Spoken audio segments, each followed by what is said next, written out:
म्हणजे आता कसं आहे की आपल्याला योगासनांचा अर्थ हा फक्त वजन कमी करणं किंवा अशा पद्धतीने घेतला जातो, जसं की रिदमिक योग आहे, दीप योग आहे, आईस योग आहे. आसन म्हणजे काय तर सीरम सुखम अवस्था. आता सुरुवात कशी करायची तर आपलं शरीर आता आपल्याला काय सांगतंय ते आपण पहिले पाहायचं आणि मग सुरू करायचं. तर काही जण काय करतात, एक 5-10 मिनिटं वॉर्मअप करतात आणि नंतर योगासनं डायरेक्ट. अष्टांग योग मध्ये तिसरी आणि चौथी पायरी ही योगासने आणि प्राणायाम आहे. तर भरपूर वेळ तुम्ही त्या आसनात थांबल्यानंतर हळूहळू मनातले विचार कमी व्हायला लागतात. वृत्ती निरोधक म्हणजे निरोध कशाचा तर चित्तवृत्तींवरती झालेल्या संस्कारांचा. तर योग ही अवस्था आहे, योग ही संधी आहे, योग हा आनंद आहे. तर योग हा 21 जून निमित्त नसावा तर तो दररोज आपल्या आयुष्यात असला पाहिजे. म्हणजे रोग झाल्यावर योग करण्यापेक्षा रोग होऊ नये म्हणून योग केला पाहिजे. तुम्हाला काय करायचंय, तुम्हाला जर स्टॅमिना गेन करायचा आहे तर तुम्ही धावायला पाहिजे, तुम्ही सूर्यनमस्कार करायला पाहिजे. ती मुलींना पीसीओडीचा त्रास आहे, हॉर्मोनल इम्बॅलन्स आहे. आता महिलांचे मूड सारखं बदलत असतं, त्याचं कारण काय? आता मांड्यांवरची किंवा संपूर्ण शरीरावरची चरबी वाढवली तर गुडघ्यांवरती त्याचा ताण किती येईल. आता प्रत्येक माणसासाठी हा सात्विक आहारच योग्य आहे. कारण अन्न पूर्ण ब्रह्म आहे, पण ते जर जास्त झालं तर ब्रह्म राक्षस सुद्धा आहे. ज्ञानदेव मौन जपमाळ अंतरी धरोणी श्रीहरी जपे सदा.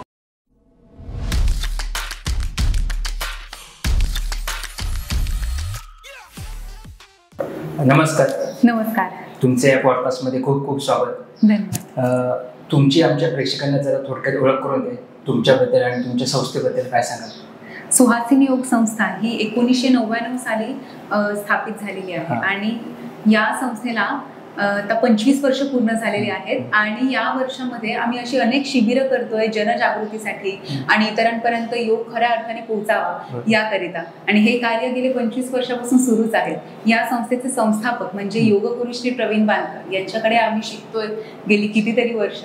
आणि तेच हे गेले 25 वर्षापासून कार्य करतायत आणि त्यांच्या कार्यात आम्ही सहभाग घेतोय आणि आम्हाला त्यांच्यासोबत हे कार्य करता येतात याचा आम्हाला दोघींनाही खूप अभिमान वाटतो आणि खरंच ही पुण्याची गोष्ट आहे. आणि त्यामुळे या योग प्रवासामध्ये आम्ही आमच्या गुरूंच्या सोबत आहोत आणि त्यामुळे दररोज त्यांच्या मार्गदर्शनात आणि या संपूर्ण योग क्षेत्राच्या योग या संपूर्ण योगाच्या अभ्यासाचा आनंद आम्ही दिवसेंदिवस घेत असतो. आणि ही जी संस्था आहे ती गेली 25 वर्ष जनजागृती कशाबद्दल तर योगासनं ही प्रत्येकाला कशी सोप्या पद्धतीने जमतील आणि प्रत्येक वयोगटाला म्हणजे लहानांपासून ते थोरा मोठ्यांपर्यंत अशा पद्धतीने शिकवण आहे की हे जे योगशास्त्र आहे ते प्रत्येकजण आसन करत असताना त्याच्यामध्ये नेमकं ऋषीमुनींनी काय सांगितलेलं आहे तर सीरम सुखम अवस्था.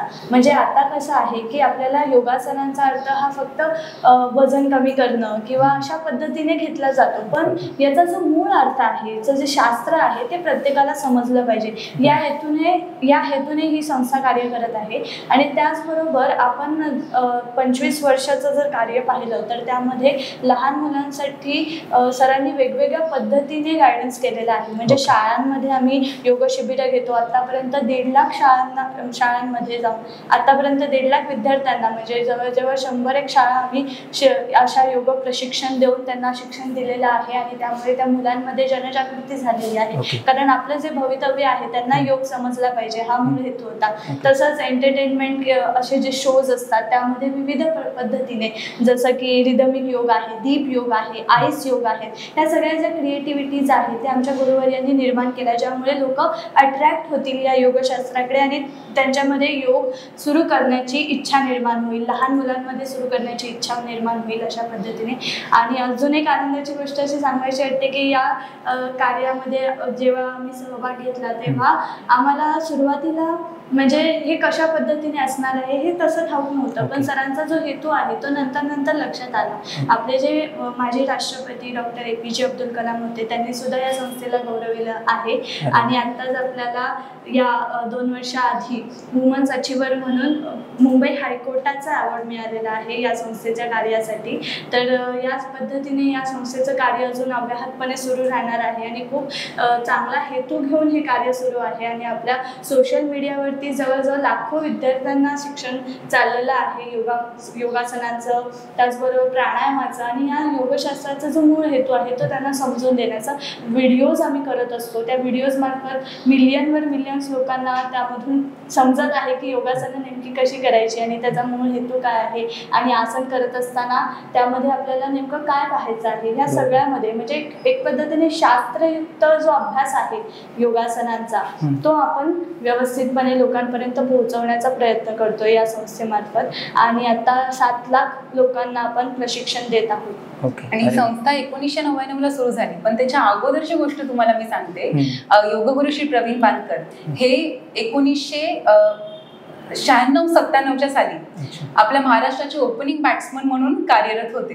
आणि ते क्रिकेटर असल्यामुळे त्याच्यानंतर त्यांनी त्यांच्या गुरूंच्या नावाने म्हणजे पांडुरंग साळगावकर यांच्या नावाने क्रिकेट अकॅडमी ओपन केली. आणि त्यानंतर तिथे अनेक विद्यार्थी यायला लागले क्रिकेट शिकण्यासाठी. पण क्रिकेट शिकता शिकता ते ओपन ग्राउंड असल्यामुळे तिथे अनेक जण यायची, व्यायाम करण्यासाठी यायची. आणि सरांना व्यायामाचं पूर्ण बॅकग्राऊंड होतं, कारण क्रिकेट क्षेत्रामध्ये ते लहानपणापासून होते. आणि त्यामुळे व्यायाम कसा शरीराला उपयुक्त ठरतो आणि त्याची किती गरज आहे, मुलांना किती गरज आहे, किंवा आजूबाजूला जे फेरफटका मारतायत, वॉकिंगला आलेले आहेत, त्या सर्वांनी कशा प्रकारे आणखीन व्यायामात सुधारणा केली पाहिजे, या सगळ्या गोष्टी सरांना तिथे दिसत होत्या. आणि मग हळूहळू त्या ग्राउंड वरतीच हे योग वर्ग किंवा व्यायामाचे वर्ग सुरू झाले.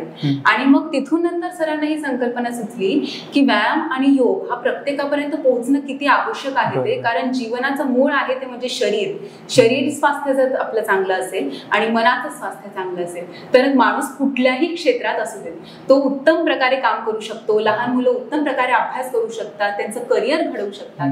तर सगळं अवलंबून आहे ते शरीरावरती. त्यामुळे सरांनी त्यानंतर सुहासिनी योग संस्थेची निर्मिती केली. आणि सुहासिनी नाव यासाठी कारण सरांच्या आईंचं नाव सुहासिनी आहे आणि त्यांची अशी धारणा होती की प्रवीण तू काहीही कर पण ते देशाच्या उपयुक्त कार्य असलं पाहिजे, ते देशातल्या प्रत्येक माणसाला सुख समृद्धी आरोग्य देणारं असलं पाहिजे. आणि म्हणूनच सुहासिनी योग संस्था ही तयार झाली. आणि आईंच्या धारणेतूनच या संस्थेचं कार्य गेल्या 25 वर्षापासून सुरू आहे. आणि हीच धारणा धरून आम्ही सर्व विद्यार्थी सुद्धा सरांसोबत हे काम करतो. अरे वा, तुमची सुरुवात कशी झाली योगाची? माझी सुरुवात म्हणजे खरं गंमतच आहे. कसं आहे, लहानपणापासून अभ्यास आणि खेळ यामध्ये रुची होतीच. पण नंतर काय झालं, माझ्या आईला वाटलं की माझ्या मुलीला आणि माझ्यासोबत माझी बहीण, माझ्या मुलींना काहीतरी एका ठिकाणी आपण ऍडमिशन घेतलं पाहिजे ज्या ठिकाणी ते संस्कारितही होतील, त्यांचं शरीर स्वास्थ्यही चांगलं राहील आणि याचं करिअर म्हणूनही त्यांना एक मार्ग सापडेल. मग अशात काय झालं की मी सुरुवातीला अभ्यासाचा लोड जरा जास्त होता, ट्युशन आणि शाळा या सगळ्यात मी म्हणत होते की वेळ नाही मिळणार आणि नको म्हणत होते. तर तेवढ्यात माझ्या बहिणीचं ऍडमिशन आईने सरांकडे घेतलं. आणि त्यानंतर बहीण रोज घरी येऊन सांगत होती, अगं आज काय शिकवलं सरांनी माहितीये की योगासना अशी शिकवली असं. आणि आपल्या शरीराविषयी सांगितलं, आज ह्युमन बॉडी कशी आहे ते सांगितलं सरांनी. सरांनी सांगितलं शरीराची सिस्टम्स कसे असतात आणि मग योगासनं करताना आपण आपल्या शरीराकडे कशा पद्धतीने पाहिलं पाहिजे. मग माझ्या डोक्यात काय सुरू झालं की लहानपणापासून योग म्हणून जे काही माझ्या डोळ्यासमोर येत होतं की फक्त योगासनं किंवा प्राणायाम याच्या आकृत्या येत होत्या. तर या सगळ्या गोष्टींच्या वेगळं काहीतरी वाटत होतं की हे सगळं आपल्याला मुळाशी नेणार आहे, काहीतरी खरं सांगण्याचा प्रयत्न आहे सरांचा. आणि तसं करून करून मग मीच पुन्हा अट्रॅक्ट झाले आणि मग आईला सांगितलं की मलाही ऍडमिशन घ्यायचं आहे. हे अशा पद्धतीने सुरू झालं. म्हणजे मला जिथे वाटत होतं की ऍडमिशन आता नाही घ्यायला पाहिजे, तिथे मला 1 आठवड्यामध्ये माझ्या बहिणीकडून लक्षात आलं की हा मला मार्ग आहे आणि तो मला मार्ग सापडला. आणि त्यानंतर मग अशी माझी सुरुवात झाली. आणि मी हिने जसं ऍडमिशन घेतलं त्याच्यानंतर साधारण 1 महिन्यानंतर मी आले त्याच इन्स्टिट्यूटमध्ये. आणि माझ्या डोक्यामध्ये असं होतं की योगासनांमध्ये जे कॉम्पिटिशन्स होतात तर त्या कॉम्पिटिशन्समध्ये नॅशनल लेवलला पर्यंत जी मुलं जातात ती मुलं सरांच्या इन्स्टिट्यूटमधली होती. त्यामुळे राष्ट्रीय स्तरावरती जी योगासनं शिकवली जातात त्यामध्ये कसं असतं की आसनांमधली स्थिरता असते, आसनांमधली प्रॅक्टिस असते, त्यामध्ये खूप बॅकवर्ड बेंड्स आणि त्याच्यामध्ये जास्तीत जास्त वेळ थांबणं, ह्या सगळ्या प्रॅक्टिसेससाठी गुरूंची आवश्यकता लागते. बरोबर. आणि म्हणून मला अशा पद्धतीने मार्गदर्शन या इन्स्टिट्यूटमधून मिळेल हे मला समजलं, म्हणून मी या इन्स्टिट्यूटमध्ये आलेले. आणि त्यानंतर मग मला खरोखर त्याचं मार्गदर्शन झालं. आम्ही स्टेट नॅशनल खेळलो सुद्धा, पण त्याच्यानंतर सरांनी एक वेगळा जो हेतू आहे तो या करिअरलाच म्हणून आम्हाला दिला. म्हणजे ज्या एजमध्ये असं असतं ना की आता मुलांनी काय केलं पाहिजे किंवा 10वी नंतर काय होणार आहे, असे घरामध्ये पण चर्चा सुरू होतात की तुम्ही याच्यानंतर आता कुठलं क्षेत्र निवडणार आहे, त्याच एजमध्ये आम्हाला बरोबर मार्गदर्शक लाभले, गुरु लाभले. आणि तेव्हाच आम्ही ठरवलं की आपण ह्या क्षेत्रामध्येच कार्य करायचं आहे आणि आपल्याला गुरु लाभ झालेला आहे, तर आपण या क्षेत्रामध्ये अजून अभ्यास करून आणि सरांचं जे मार्गदर्शन आहे ते घेऊन पुढे आम्ही हळूहळू वाटचाल सुरू केली. आणि तेव्हा असं लक्षात आलं की योग हा फक्त कॉम्पिटिशनसाठी किंवा जी काही चुरस आहे त्याच्यासाठी नाही आहे, तर तो सर्वांसाठी आहे. आणि तो कसा आहे तर तो विश्वासाठी आहे. मग योगासनांमधला मूळ अर्थ काय आहे ह्या सगळ्या खोलामध्ये आम्हाला सर घेऊन गेले. म्हणजे सर जेव्हा क्लासेस घेत होते आणि आम्ही ते बघत होतो तेव्हा हे लक्षात येत होतं की त्यांचं जे शिकवण्याची पद्धत होती त्यामध्ये लोक रंगतायत आणि लोकांना योगासनांविषयी आवड निर्माण होते. म्हणजे साधी जी सोपी योगासनं आहेत ती किती छान पद्धतीने करू शकतो प्रत्येक व्यक्ती. म्हणजे जरी त्याच्यामध्ये स्टिफनेस असला किंवा तो जाड व्यक्ती असला तरी सुद्धा योगासनं ही सोपी आहेत आणि ती करून घेता येऊ शकतात. आणि त्याच्याबद्दल जी आवड आहे ती लोकांमध्ये निर्माण करून देण्याचं काम प्रशिक्षकाचं आहे, हे आम्हाला सरांकडून शिकायला मिळत होतं. आणि त्याचबरोबर त्यांच्याकडे सांगीतिक एक भाग असल्यामुळे जेव्हा एक अशा पद्धतीने ध्यानधारणा किंवा असे जे वर्ग होत होते त्यावेळेस, म्हणजे आम्ही जेव्हा लहान होतो म्हणजे अगदी सुरुवात झालेली तेव्हाच मी तुम्हाला सांगते की काय बघत होतो आम्ही आणि काय शिकत होतो त्याच्यामधून, तेव्हा त्याच्यामधून एक तल्लीनता कळत होती की लोक कशी तल्लीन होतात. म्हणजे हा जो प्रकार आहे हा कसा आहे तर योग हा प्रत्येकाच्या जीवनामध्ये त्याची जीवन पद्धत झाली पाहिजे. त्याच्या जीवनामध्ये योग आला तर त्याचं संपूर्ण जीवन बदलतं. म्हणजे त्याच्यामध्ये त्याला ईश्वर स्मरण शिकता येतं. आसन म्हणजे काय तर स्थिरम सुखम अवस्था, तर ती स्थिर स्थिती कशी गाठायची या सगळ्याचं जे मार्गदर्शन आहे ते सर प्रत्येकाला हळूहळू देत होते, ते सांगत होते. तेव्हा आम्ही बघत होतो की प्रशिक्षक नेमका कसा असला पाहिजे आणि कशा पद्धतीने ते मार्गदर्शन झालं पाहिजे. कारण सर आम्हाला पण ह्याच पद्धतीने मार्गदर्शन करत होते की तुम्हाला पण प्रशिक्षक व्हायचंय, तुम्हाला सुद्धा हे शिकवायचं आहे. त्यामुळे तो कुठेतरी एक आम्हाला रूट मिळाला की आपल्याला नेमकं काय करायचंय की योग्य प्रशिक्षक बनवून लोकांपर्यंत योग प्रशिक्षण जे आहे ते पोहोचलं पाहिजे. त्यासाठी आपल्याला मुळात जायला लागेल, त्यासाठी अभ्यास करायला लागेल. म्हणजे सुरुवात झालेली वरवर कॉम्पिटिशनच्या लेवलने, पण आम्ही त्या शास्त्राच्या मुळात सरांनी आम्हाला घेऊन नेलं. आणि त्यामुळे अशी जी गंमत आणि एक आनंद असतो तो अभ्यासाचा तो आम्ही एन्जॉय करत होतो, त्याची मजा घेत होतो. आणि त्यामधून आम्हाला एक लक्षात येत होतं की खरोखर आपल्या भारताचं जे मूळ शास्त्र आहे ते किती सुंदर आहे आणि त्या शास्त्राचा अभ्यास केला तर आपल्यामध्ये किती प्रगती होते. म्हणजे योग हा पहिले स्वतः अनुभवण्याचा आणि मग इतरांना सांगण्याचा विषय आहे. त्यामुळे आमच्या गुरूंनी प्रत्येक वेळेस आम्हाला एक अशी शिकवण दिलेली आहे की मेन एक वन लाईन सांगायची तर प्रत्येक गोष्ट जी आहे योगासन असू दे, प्राणायाम असू दे किंवा जे काही नियमांचं पालन असू दे ते तुम्ही पहिले करा आणि मग इतरांना सांगा. अनुभव घेतल्यानंतरच लोकांपर्यंत ते पोहोचलं पाहिजे. आणि तेच आम्ही आमच्या व्हिडिओजच्या मार्फत पण आता करत असतो. म्हणजे आम्ही स्वतः पहिले ते सर्व अनुभवतो आणि मग लोकांपर्यंत ते पोहोचवत असतो. तर असा जो प्रवास आहे तो आमचा सुरू झालेला होता त्या काळामध्ये. आता जवळजवळ 10 वर्ष आम्ही आमच्या गुरूंच्या मार्गदर्शनाखाली आहोत. ओके. ज्याला योगा शिकायचे सुरुवात करायची त्यांनी कुठून करावी, कशी करावी आणि काय काय प्रिकॉशन्स घेतले पाहिजे, त्याप्रमाणे योग्य वय काय योगा स्टार्ट करण्यासाठी असं तुम्हाला वाटतं? आता प्रिकॉशन्स असं जेव्हा आपण म्हणतो तेव्हा इथे वयोमर्यादा खरं कुठे येत नाही की लहान मुलं सुद्धा योगासनं करू शकतात. आता तुमचा प्रश्न असा होता की योगाला सुरुवात कुठून करावी. आता योग हे शास्त्र असं आहे की संज्ञा अशी की ती पूर्ण व्यापक आहे आणि योग समजून घ्यायचा याचा अर्थ त्याला योगासनं आणि प्राणायामाचा सराव असा वाढवायला पाहिजे की हळूहळू माणूस अंतर्मुख व्हायला पाहिजे. आणि ही मनाचं शास्त्र आणि शरीराचं शास्त्र दोन्ही आहे. त्यामुळे आपण जेव्हा योग असं म्हणतो तेव्हा आपल्या डोळ्यासमोर नक्की काय येतं हे आपण पाहिलं पाहिजे. तर योगासनांना सुरुवात आपण जेव्हा करतो तेव्हा ती सुरुवात आपल्याला हळूहळू अंतर्मुखतेच्या दिशेने नेत असते. तर लहान मुलं असो किंवा एक 30-35शीतली महिला किंवा मंडळी असू देत किंवा वृद्धापकाळातली मंडळी असू देत, त्या प्रत्येकासाठी योगासनं आणि प्राणायाम महत्वाची ठरतात. आता सुरुवात कशी करायची, तर आपलं शरीर आता आपल्याला काय सांगतंय ते आपण पहिले पाहायचं आणि मग सुरू करायचं. तर सरांनी याच्यावरती एक व्याख्या केलेली आहे. सर सांगतात की शरीराला विशेष रीतीने कार्यानुकूल बनवण्यासाठी, शरीराला शिस्त, सराव आणि शिक्षण देण्यासाठी शरीराची केलेली हेतुपूर्ण आणि शास्त्रशुद्ध हालचाल म्हणजे व्यायाम. तर जेव्हा आपण योगासनांना किंवा व्यायामाला सुरुवात करतो तेव्हा आपल्या शरीराला नेमकी किती गरज आहे, काय गरज आहे हे आपण पहिले पाहिलं पाहिजे. तर एखाद्याचं जर वजन खूप जास्त असेल तर ती अनेक योगासनं सुरुवातीला नाही करू शकत. मग हळूहळू चालणं सुरू करायला पाहिजे, मग सूक्ष्म व्यायाम करायला पाहिजे, मग सूर्यनमस्कार करायला पाहिजे. असं टप्प्याटप्प्याने शरीराची हालचाल वाढवली पाहिजे. लक्षात आलं?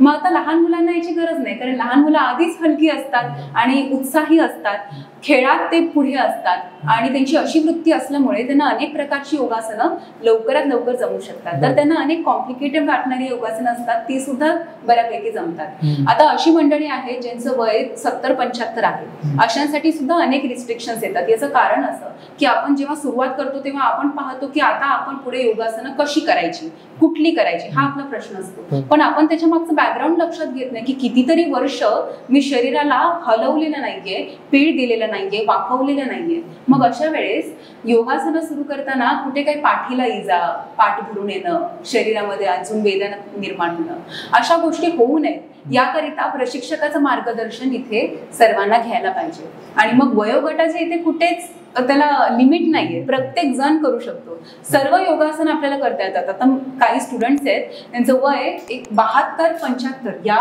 एजमध्ये ते आहेत, पण आताही ते लहानपणापासून करत असल्यामुळे शीर्षासन किंवा हातांवरती उभं राहणं म्हणजे अधोमुख वृक्षासन, ज्याला हँडस्टँड आपण म्हणतो, अशी योगासनही होतात. म्हणजे शरीर हे दिव्य आहे. शरीराला तुम्ही जसं वळण द्याल, शरीराला जसं शिस्त, शिक्षण द्याल, त्याप्रमाणे शरीर आपल्याला साथ देणार आणि आपल्या मनावरती त्याचे संस्कार होत असतात. त्यामुळे तुम्ही कुठल्याही एजमध्ये सुरू करा. जेव्हा तुम्ही सुरू कराल तेव्हा तुमच्या मनामध्ये ऊर्जा, उत्साह हा असणार आणि तो एक विचार असतो सुरू करण्याचा.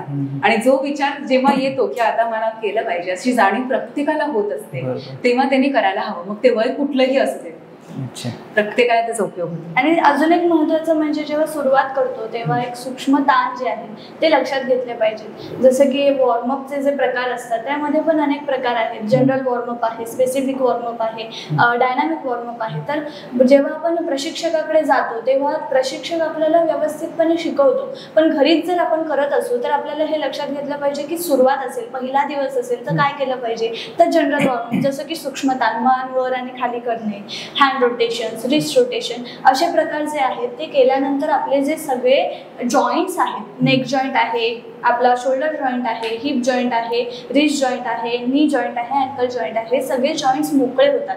आणि ते मोकळे झाले ना की तुम्हाला आसनं करताना कुठलाही स्ट्रेच करताना किंवा कुठलाही प्रकार करताना कुठलाही जर्क बसणार नाही किंवा त्याचा त्रास आपल्याला होणार नाही, ही काळजी घेतली पाहिजे. कारण खूप दिवस आपण काही केलेलं नसतं तेव्हा आपले मसल्स जे आहेत ते त्याच्यासाठी तयार नसतात, पण एकदा सुरुवात करायलाच लागते.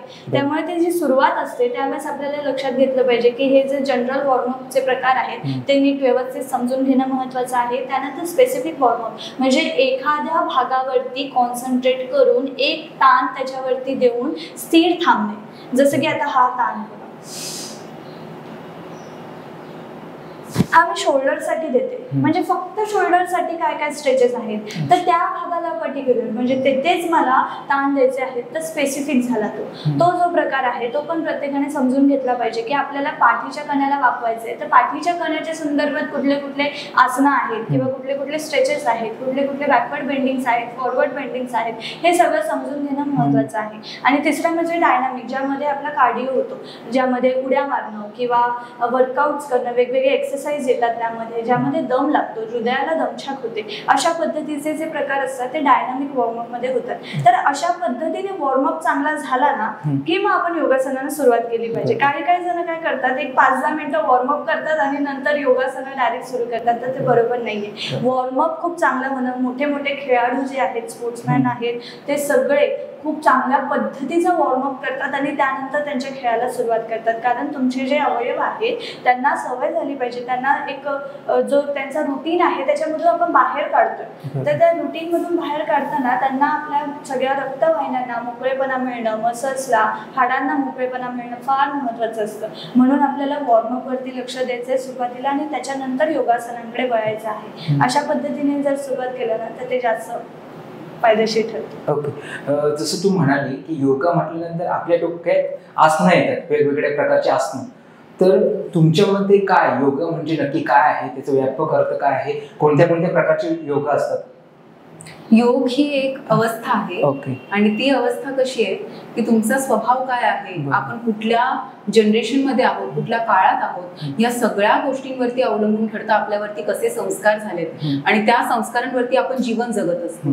मग आता हे जीवन जगत असताना आपल्या प्रत्येकावरती विविध संस्कार झाल्यामुळे एकच मार्गाने पुढे जाणं आपल्याला शक्य नाहीये. लक्षात आलं? मग अशा दृष्टीने आपल्याला ऋषीमुनींनी अनेक मार्ग सांगितले, जसं ज्ञान योग आहे, राजयोग आहे, अष्टांग योग आहे, भक्ती योग आहे. तर संतांनी काय केलं, भक्तीचा आधार घेतला. आधार घेतला म्हणजे कसं की शरीर व्यवस्था कशी आहे, संपूर्ण विश्वाची निर्मिती कशी झालेली आहे, या संपूर्ण विषयाबाबतीत जेव्हा त्यांचं चिंतन होत होतं तेव्हा हळूहळू ज्ञानाने त्यांच्यामध्ये भक्ती निर्माण होत होती, प्रेम निर्माण होत होतं आणि तशा पद्धतीने त्यांचा योग जुळत होता. म्हणजे मनाची त्यांची ती अवस्था होत होती. आणि अनेक योगीजनांनी काय केलं की शरीराच्या मार्फत हा योग साध्य करण्याचा प्रयत्न केला. जसं बघा, अष्टांग योग मध्ये तिसरी आणि चौथी पायरी ही योगासने आणि प्राणायाम आहे. आता योगासनं करताना एक ती स्थिर अवस्था आपण जेव्हा घेतो तर तुम्हाला लक्षात येईल, इतर व्यायाम प्रकार असतात त्यामध्ये खूप डायनामिक्स असतात, त्यामध्ये हालचाली, धावणं, कार्डिओ करणं, इव्हन जिम मध्ये पण ट्रेडमिल वरती धावणं, वेट्स उचलणं, सगळ्यामध्ये डायनामिक्स आहेत. तर मन आपलं डायनामिक मोड मध्ये असतं. सतत पास्टचा विचार, प्रेझेंटचा विचार पण असतो, फ्युचरचाही विचार असतो, सुरू असतं. पण योगासनं कशी आहेत, ती स्टॅटिक स्ट्रेचेस आहेत. ही योगासनं स्थिर आहेत. आता इथे स्थिर राहण्यासाठी आपल्याला शरीराने पहिले साथ द्यायला पाहिजे. त्यामुळे अष्टांग योग मध्ये जेव्हा योगासनं आपण करतो तेव्हा ती स्थिरतेसाठी महत्वाची ठरतात. ती जेव्हा तुमच्या शरीरामधले अडथळा आहे किंवा अनेक काही त्रास असतील ते हळूहळू तुमचे निघून गेले की हळूहळू आपल्याला शरीर साथ द्यायला लागतं. एखादं आसन आहे ते आपल्याला दीर्घकाळ टिकवता येतं. आता दीर्घकाळ टिकवल्यानंतर काय होतं की आपल्या मनामध्ये जे विचार आहेत ते विचार कसे येत असतात. आता समजा आपण एखाद्या चित्रपटाला जातो, तर चित्रपटाला जाण्याचा हा जो विचार आहे तो विचार या संपूर्ण शरीराला, या संपूर्ण शरीरातल्या इतर अवयवांना, मनाला, चित्ताला, अहंकाराला, सगळ्याला त्या चित्रपटाला घेऊन जाणार.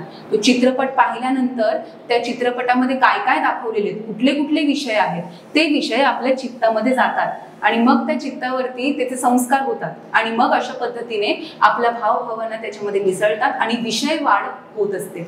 अशा प्रकारे दररोज आपण हजारो विषय आपल्या चित्तावरती घेत असतो आणि असे संस्कार होत असतात. अशामधून ही स्थिर अवस्था आपल्या ऋषीमुनींनी यासाठी सांगितलेली आहे, कारण माणसाचं मन हे विषय उपभोग घेण्यासाठी कुठेच थांबणार नाहीये. तुम्हीच बघा, प्रत्येक गोष्ट एक झाली की दुसरी गोष्ट कुठली करायची, व्हॉट नेक्स्ट, आता काय, आता कुठे सुख, आता कुठे आनंद, हे आपण सतत शोधत असतो. पण आपल्याला तो मार्ग कधीच सापडत नाही. म्हणजे जीवनाच्या अंतिम क्षणालाही आपल्याला किंवा अंतिम दिवसालाही वाटेल की अजून जगायचंय, जगण्याची इच्छा आणि अजून आकांक्षा बाकी असतात, स्वप्न बाकी असतात. तर ही स्वप्नपूर्ती, आकांक्षा पूर्ती करण्यासाठी माणूस संपूर्ण जीवनभर प्रयत्न करत असतो. पण या सगळ्यामध्ये त्याला खरं शहाणपण कुठे लागत नाही. तर हे शहाणपण आपल्याला योगासनं देतात. तर अष्टांग योग आपल्याला अशा स्थितीपर्यंत नेतो की जिथे आपण स्वतःहूनच स्थिर अवस्था घेऊ आणि आपल्याला आपलंच अंतर्मन, ज्याला आपण सबकॉन्शियस माइंड, कॉन्शियसनेस म्हणतो, तेच आपल्याला मार्गदर्शन करेल. आता समजा एखाद्या आसनात तुम्ही अनेक काळ, बराच वेळ थांबलेला आहात, 5-10 मिनिट थांबलेला आहात, तुम्हाला तुमच्या शरीराने साथ दिलेली आहे. कुठे जर तुमचं शरीर लवचिक नसेल तर हळूहळू सराव करून, प्रयत्न करून त्यामध्ये तुम्ही शिथिलता आणलेली आहे, तुम्हाला ते आसन जमायला लागलंय, तर भरपूर वेळ तुम्ही त्या आसनात थांबल्यानंतर हळूहळू मनातले विचार कमी व्हायला लागतात. कारण आपण इतर विषयांकडे पाहत नाही आहोत, इतर विषयांकडे जात नाही आहोत, आपण तर त्या आसनाचा आनंद घेतो, आसनात आहोत. मग आसनात स्थिर झाल्यानंतर आपलं जे मन आहे त्याला एक त्याचा स्वभाव असा आहे, टेंडन्सी अशी आहे की शोधणं, ऑब्झर्व करत राहणं, शोधत राहणं. तर हेच शोधणं जे बाहेरच्या दिशेने असतं ते शोधणं त्याचं सुरू होतं आतल्या दिशेने. आता आतल्या दिशेने आणि बाहेरच्या दिशेने हे जे शब्द आपण वापरतोय ते सगळे व्यावहारिक आहे. जिथे माणसाचा विवेक जागृत असेल त्याला संपूर्ण सृष्टी कशी बनलेली आहे, कसं त्याचं धारणा काय आहे आणि आपल्या जीवनाचा अर्थ काय आहे, या सगळ्या मागचं सायन्स असेल, त्या सगळ्या मागचा विचार असेल, तो त्या विवेकी माणसाच्या डोक्यात असतो आणि त्याच्यामुळे तो निरर्थक गोष्टींकडे, निरर्थक विचारांकडे सहज वळला जात नाही. पण हीच गोष्ट यायला माणसाला बराच वेळ लागतो. तर आसनामध्ये स्थिर राहून आपलं ऑब्झर्वेशन सुरू होतं की शरीरामध्ये जी व्यवस्था आहे ती कशा पद्धतीने कार्यरत करते. जसं योगासनांचे जेव्हा वर्ग होतात तेव्हा त्या वर्गांमध्ये मी ऑब्झर्वेशन आम्ही करायला सांगतो की शरीर आपण जेव्हा 5-10 मिनिट त्या आसनामध्ये राहू तेव्हा आपल्याला शरीरामध्ये अनेक व्यवस्था आहेत त्या कशा चालल्यात हे समजतं. पहिले श्वसन समजतं, मग श्वसन व्यवस्था आपली जी सुरू आहे त्याकडे सहज पद्धतीने आपलं कधी लक्ष जात नाही. पण योगासनांमध्ये जेव्हा श्वास दीर्घ होतो, सूक्ष्म होतो, आपण अजून शरीराला आकुंचन करत असतो, पवन मुक्तासनासारखी योगासनं किंवा शरीराला लिफ्ट करण्यासारखी योगासनं जसं सर्वांगासन आहे किंवा ज्यामध्ये आपण पाय वरती उचलतो आणि डोक्यावरती किंवा हातावरती बॅलन्स करतो. तर अशी विविध योगासनं असल्यामुळे शरीरामध्ये वेगवेगळ्या सगळ्या प्रोसेस घडत असतात. या प्रोसेस घडता घडता आपण ऑब्झर्व करायला लागतो. तर मला सांगा, आपण आपलं शरीर म्हणजे काय समजतो? जेव्हा आरशात आपण पाहतो तेव्हा आपण काय म्हणतो? मी किती सुंदर, किंवा माझे केस असे, माझी त्वचा अशी, माझं नाक असं, माझे डोळे असे, आपण त्याला जज करत राहतो. पण आपल्यासाठी आपलं शरीर हे फक्त आपण जसे दिसतो त्यानुसारच आपलं मत त्या शरीराबाबतीत तयार झालेलं असतं. पण आपल्याला आपल्या शरीरातली अस्थि संस्था कधी दिसत नाही. आपल्याला आपल्या शरीरातली मज्जा संस्था कशी काम करते, श्वसन, पचन, शरीरातले मसल्स हे सगळे दिसत नाही. आता जेव्हा आसन करणाऱ्या साधकाला हे सगळं समजायला लागतं, स्नायूंवरती येणारे ताण, स्नायूंना आपण सतत एकाच दिशेने ताणून ठेवलेलं आहे आणि भरपूर वेळ ताणून ठेवलेलं आहे आणि अशा पद्धतीने श्वास असा सूक्ष्म झालेला आहे, हे जेव्हा समजायला लागतं तेव्हा त्याला त्याचं शरीर दिसायला लागतं.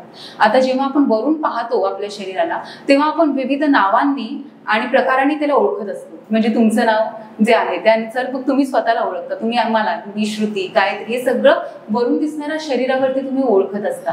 पण जेव्हा आपण आतल्या शरीराला पाहायला सुरू करतो तेव्हा आपल्याला आपल्या शरीरासोबत प्रत्येकाचं शरीर हे दिव्य आहे आणि प्रत्येकाच्या शरीरामध्ये तीच रचना आहे, तीच संस्था आहे हे आपल्याला समजायला लागतं. तीच चैतन्य शक्ती कार्यरत करते. अशा प्रकारे आपल्याला प्रत्येक माणसामध्ये नांदणारी चैतन्य शक्ती ही एकच आहे हे समजायला लागतं आणि हळूहळू द्वंद्व नाहीशी होतात. मी तूपणा माणसामध्ये किती वाटतो तो सगळा नाहीसा होतो. हळूहळू अहंकार त्याचा कमी व्हायला लागतो आणि अशा पद्धतीने एकात्म भाव माणसामध्ये जागृत होतो योगासनांच्या दीर्घकाळ सरावाने. आणि हे जे आहे ना, हा जो योग आहे त्याचा ऋषीमुनींनी काय अर्थ सांगितले, पतंजली ऋषी याचा म्हणतात की चित्तवृत्ती निरोधक. म्हणजे निरोध कशाचा, तर चित्तवृत्तींवरती झालेल्या संस्कारांचा, त्याच्यावरती प्रत्येक वेळेस जे काही नवीन नवीन गोष्टी उमटत असतात त्याचा निरोध करायचा आहे. आता हे सोपं आहे का, तर तसं सोपं नाहीये आणि कठीण पण नाहीये. कारण काय आहे, यम नियम हे सगळे का सांगितलेले आहेत, आसन, प्राणायाम. कारण योग ही जी अवस्था, श्रुती मगाशी म्हटली की ती अवस्था आहे, ती अवस्था कधी साध्य होते की ती एक संधी असते. झोप लागण्याची कशी संधी असते, ती जी घटना असते की त्याच वेळेस आपल्याला बरोबर विसर पडतो, आपली झोप लागते. तशाच पद्धतीने जेव्हा आपल्या आयुष्यामध्ये योग खऱ्या अर्थाने घडतो तेव्हा आपण सगळा आपल्या देहाचा विसर पडतो. देहाचा विसर पडतो म्हणजे काय होतं की आपल्याला माझं किंवा मीपणा जो वाढलेला असतो किंवा जो काही अहंकार असतो त्या अहंकारामुळे जे काही निर्माण झालेलं असतं त्याच्यातून आपण बाहेर येतो आणि ती जी मुक्तता आहे ती अनुभवता येते. तो जो आनंद आहे तो अनुभवता येतो. म्हणून योग हा आनंद आहे. योग हा वैश्विक आहे कारण तो प्रत्येकासाठी अतिशय सुंदर असं ते शास्त्र आहे की ते जर आपण आचरणात आणलं तर त्यामुळे आपली जीवन पद्धत पूर्णपणे बदलू शकते. यम नियमांमध्ये काय सांगितलेलं आहे, साध्या साध्या गोष्टी सांगितलेल्या आहेत. सौच, संतोष, तप, स्वाध्याय, ईश्वर प्रणिधान. अशा पद्धतीने म्हणजे तुमच्या शरीरात मधला शौच पाहिजे. शौच म्हणजे फक्त शारीरिक नव्हे तर मानसिक सुद्धा पाहिजे. तप पाहिजे, ईश्वर प्रणिधान हवं, स्वाध्याय हवा, स्वतःचा अभ्यास हवा आणि ईश्वर प्रणिधानानंतर जी पायरी येते ती आहे आसन. ईश्वर प्रणिधान का, कारण जे काही आहे ते त्याचं आहे. म्हणजे तुझं जे आहे असं जे तू समजून जीवन जगतोय त्यामुळेच तर सगळं दुःख निर्माण होते. पण जे आहे ते ईश्वराचं आहे, ते तुला त्याने बहाल केलेलं शरीर आहे.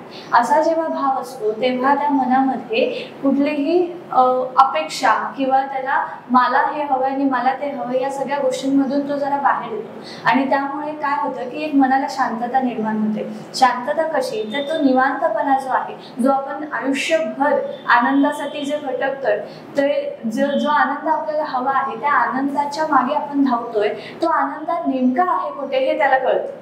म्हणजे मी जेव्हा शांतपणे बसून माझ्या ईश्वराचा माझ्या अंतःकरणात आणि सर्वत्र नांदणारा जो ईश्वर आहे त्याचं चिंतन करतो, तेव्हा मला असं लक्षात येतं की हा जो ईश्वर आहे तोच आनंद आहे.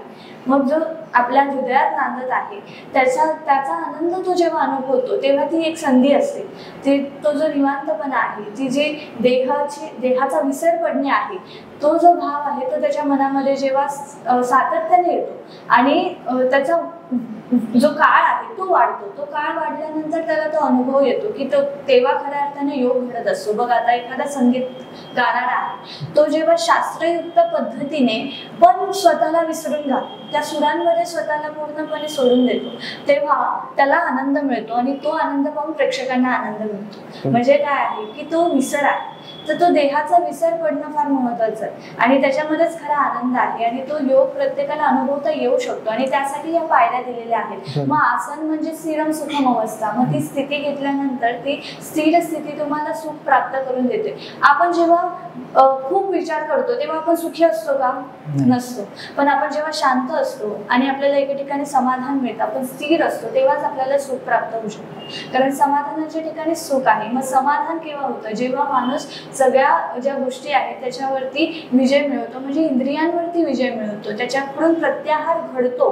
आसनानंतर प्राणायाम आहे. स्थिरता आल्यानंतर तुम्ही प्राणांद्वारे आतमध्ये एंटर करू शकता. म्हणजे प्राणशक्ती जी आहे, जसे चैतन्य शक्ती श्रुती म्हणजे, त्याच्यामधून आपण आपल्या चैतन्य शक्तीचा जो आपल्या अंतःकरणात जो वास आहे त्याचा अनुभव घेऊ शकतो प्राणायामाद्वारे.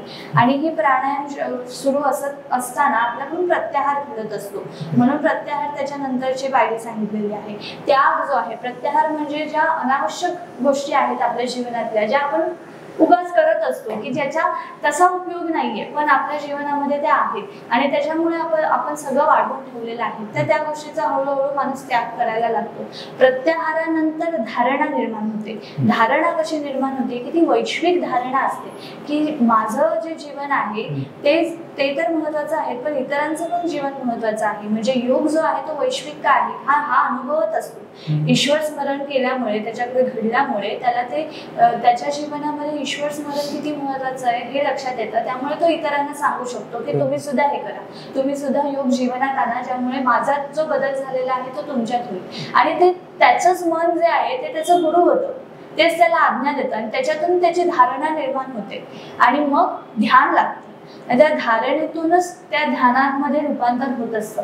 ध्यान ही जी स्थिती आहे त्या स्थितीमध्ये त्याच्या ठिकाणी काहीच नाही, म्हणजे तो त्याला स्वतःला विसर पडलेला आहे आणि तो पूर्णपणे निर्वंश अशा अवस्थेमध्ये पोहोचतो आणि मग समाधी. अशा पद्धतीने अष्टांग योग आहे.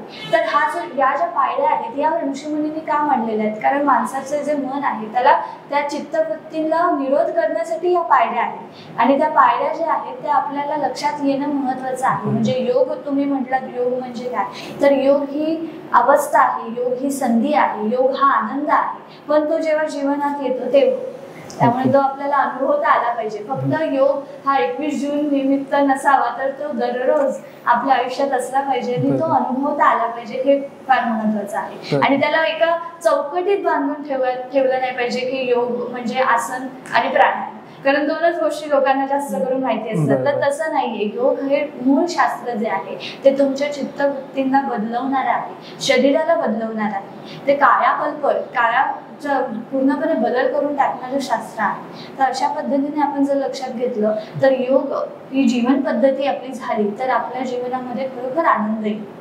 ओके. सध्याचं जीवन आपण बघतोय की खूप धकाधकीचं आहे.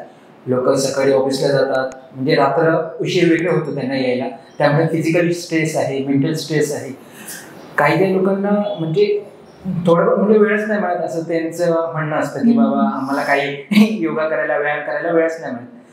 तुम्हाला काय वाटतं त्यांच्यासाठी योगा किती महत्वाचा आहे? अशा लोकांसाठी ज्यांना खूप फिजिकल स्ट्रेस आहे, मेंटल स्ट्रेस आहे, योगा तसं बघायला गेलं तर सगळ्यांसाठीच महत्वाचं आहे. पण असे कोणते आसन्स आहेत किंवा त्यांनी काय केलं पाहिजे, म्हणजे बेसिक गोष्टी आहेत ह्या केल्याच पाहिजे प्रत्येकाने? पहिलं सांगू, सुरुवात केली पाहिजे. कारण आपण नेहमी कारण जी आहेत ना हो. ती कारण आळसामुळे येतात, बरोबर. पण ते कोणी मान्य करत नाही. पण खरं या सर्वांसाठी म्हणजे तुम्ही जसं म्हटलात की ऑफिस वर्कर्स आहेत आणि त्यांना वेळ मिळत नाही असं त्यांचं जे म्हणणं असतं की असं नाहीये, वेळ हा काढता येतो. आणि आपल्या शरीरासाठी वेळ देणं म्हणजे मला तरी असं वाटतं की ते जेवण्यासारखं असलं पाहिजे. जेवणाला आपण काढतोच की नाही वेळ, खाण्यापिण्यासाठी काढतो, आंघोळीसाठी काढतो, तर तसाच तो एक नित्य नियम असला पाहिजे. आणि प्रत्येकाने दररोज आसनं करणं का महत्वाचं आहे, कारण ना माणूस 4-5 स्थितींमध्ये जास्त करून असतो. म्हणजे तुम्ही दिनक्रम बघितला ना तर सकाळी उठल्यानंतर गाडीत बसतो,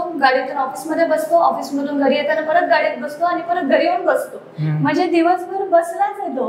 हालचाल झाली पाहिजे की नाही. मग आपण जर असं म्हणतो की मला वेळ नाहीये किंवा माझ्याकडे तसं माझं रुटीन खूप बदलत आहे, तर त्याच्या सगळ्यामध्ये काही असू दे तुमच्या शरीराला ठाऊक आहे का, ते शरीरामध्ये एक रोग निर्माण होणारच आहे.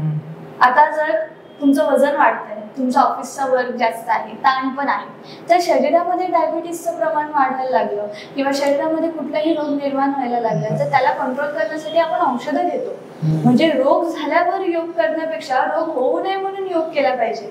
तर हे फार महत्वाचं आहे. म्हणून प्रत्येकाने कितीही वेळ असू दे, तो अर्धा तास, माझं तर म्हणणं आहे व्यायामाला वेळ काळ असं बंधन नसलं पाहिजे. कारण आम्ही जेव्हा सराव करतो तेव्हा आम्हाला वेळेचं बंधन किंवा असं काही ते नाहीच ठेवत. आम्ही 2 तास 3 तास सराव करतच असतो, तर त्याला बंधन नाहीच आहे.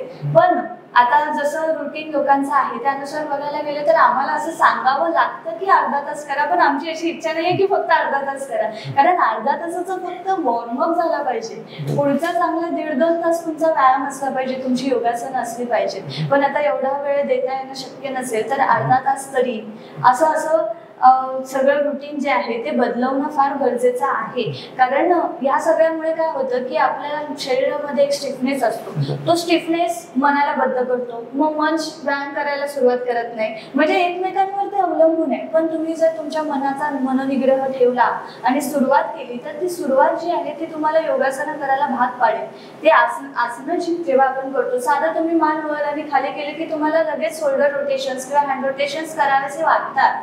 ते जी स्ट्रेचेस आहेत ना ते दिल्यानंतर आपलेच अवयव आपल्याला सांगतात की अजून आसनांची गरज मला आहे. कारण खरोखर शरीराला गरज असते. सकाळी उठल्यानंतर आपण आळस का देतो, स्ट्रेच करतो की नाही आपण, तो का देतो, कारण आपल्या शरीराचा जो स्टिफनेस आहे, रात्री झोपल्यामुळे आपण एकाच स्थितीमध्ये होतो, तो जो स्ट्रेच आहे तो त्याला रिलॅक्स करत असतो. तर हे रिलॅक्सेशन फार महत्वाचं आहे तुमच्या मनासाठी सुद्धा आणि तुमच्या शरीरासाठी सुद्धा. कारण शरीराचा जो ताण आहे तो जो मनावरती पण तेवढाच ताण आहे ना. तर मन आणि शरीर दोन्ही एकाच वेळेस जेव्हा व्यायाम करत असतात त्यावेळेस त्यांच्यावरती होणारे जे परिणाम आहेत ते खूप चांगले होतात. म्हणजे रक्ताभिसरण सुधारतं, त्यामुळे तुमचं पचन सुधारतं, पोट साफ होणं आणि ह्या सगळ्याचा परिणाम मनावरती होत असतो. आणि हे सगळे जे रासायनिक प्रक्रिया शरीरामध्ये घडतात ना त्यामुळे आपल्याला अनुभव येतो. आता आमच्याकडे किती जण शिकायला आहेत, बरेच जण IT क्षेत्रातले आहेत, पण त्यांनी जेव्हा सुरुवात केली तेव्हा ते आम्हाला सांगतात की बरं झालं आम्ही सुरुवात केली, त्याच्यामुळे आमचं जीवन बदललंय. कारण काय, त्यांचा जो रुटीन असतो किंवा त्यांची जी स्ट्रेस लेवल असते ती ह्या सगळ्यामुळे कमी होते.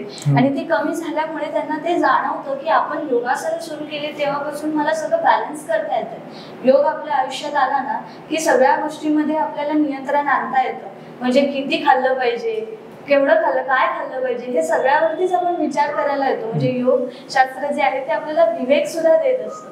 त्यामुळे हा जो तुम्ही बोललात की आम्हाला वेळ नाहीये, हे कारण आम्हाला मान्य नाहीये, तर वेळ कसाही काढा पण योगासनं प्राणायाम करा. कारण आता नाही केलं की नंतर त्याचे परिणाम शरीर हे दाखवणार. कितीही पैसे कमवा, कितीही श्रीमंत व्हा, पण जो अवयव आहे तो निसर्गाने तुम्हाला दिलेला आहे तो एकदा गेला तर परत तो मिळवू शकत नाही. ऑपरेशन केल्यानंतर ते एक जमवलेलं असतं, पण तो आर्टिफिशियल पद्धतीने असतो, तो खरं नाहीये. ते जे नैसर्गिक होतं ते गेलं.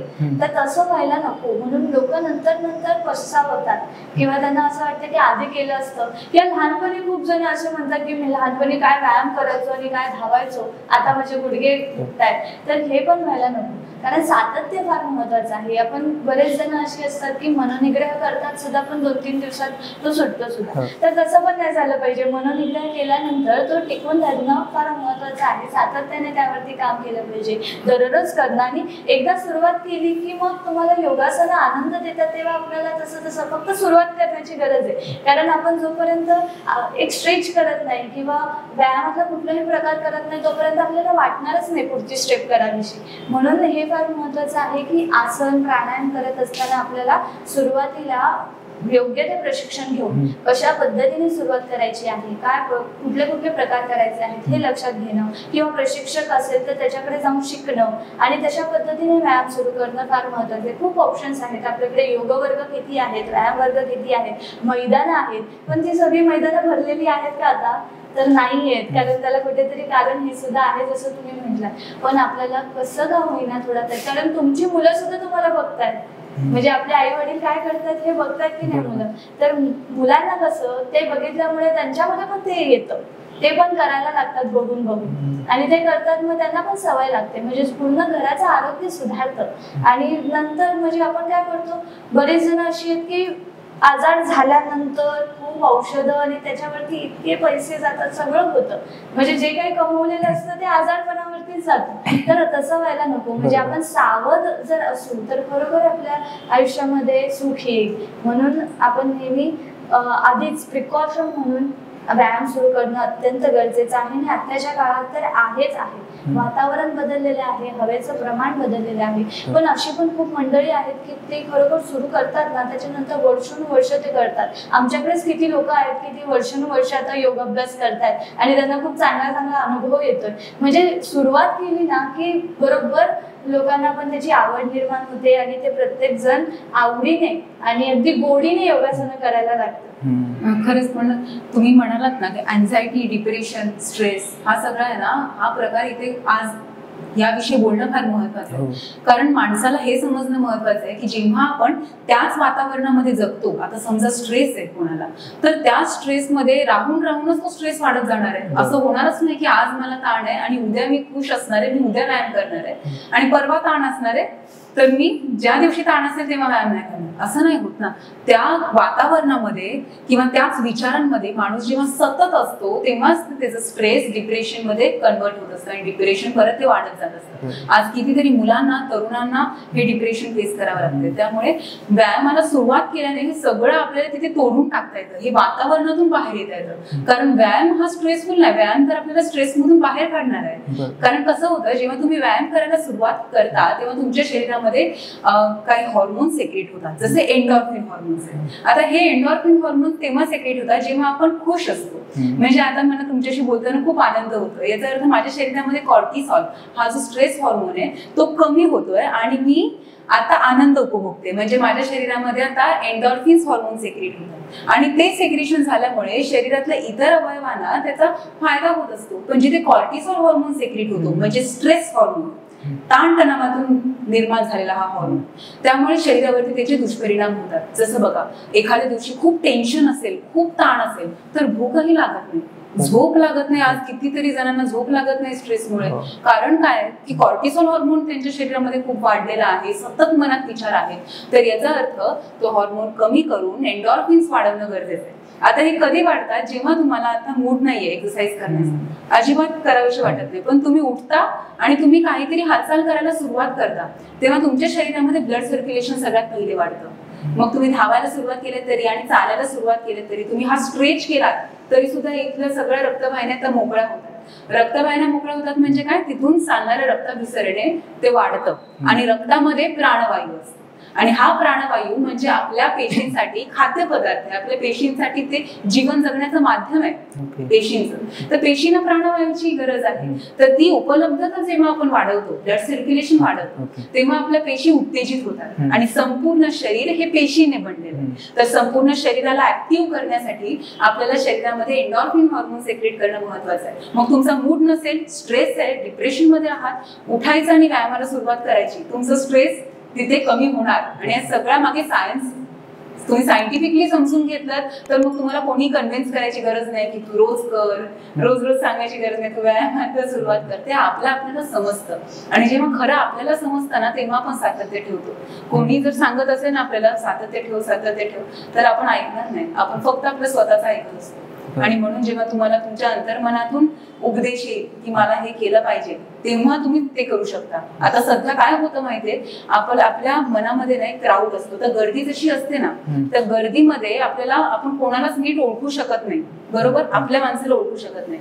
गर्दी कमी होते तेव्हा आपल्याला ती व्यक्ती दिसते जिला आपण शोधत असतो. तसं आहे, आपण आता स्वतःला शोधतोय आणि आजूबाजूला गर्दी आहे मनामध्ये, आपण इतरांचे विचार ऐकतो, काय करायचं काय समजत नाही, हे करा ते करा असं सांगणारे अनेक लोक असतात की ते पुस्तकांमधून आपल्याला पुस्तक मार्गदर्शनच करत असतात, पण आपल्याला समजत नाही नेमकं काय करावं. आणि अशा पद्धतीने एक एक दिवस जीवनातला जात राहतो, अनेक वर्ष उलटून जातात, हातातून वेळ निघून जाते. म्हणून काय केलं पाहिजे, आत्ताच्या क्षणाला महत्व दिलं पाहिजे आणि आता व्यायामाला सुरुवात केली पाहिजे. मग काही रिझन द्यायची गरज नाही, एक्सक्युजेस नाही, स्ट्रेस नाही, डिप्रेशन नाही.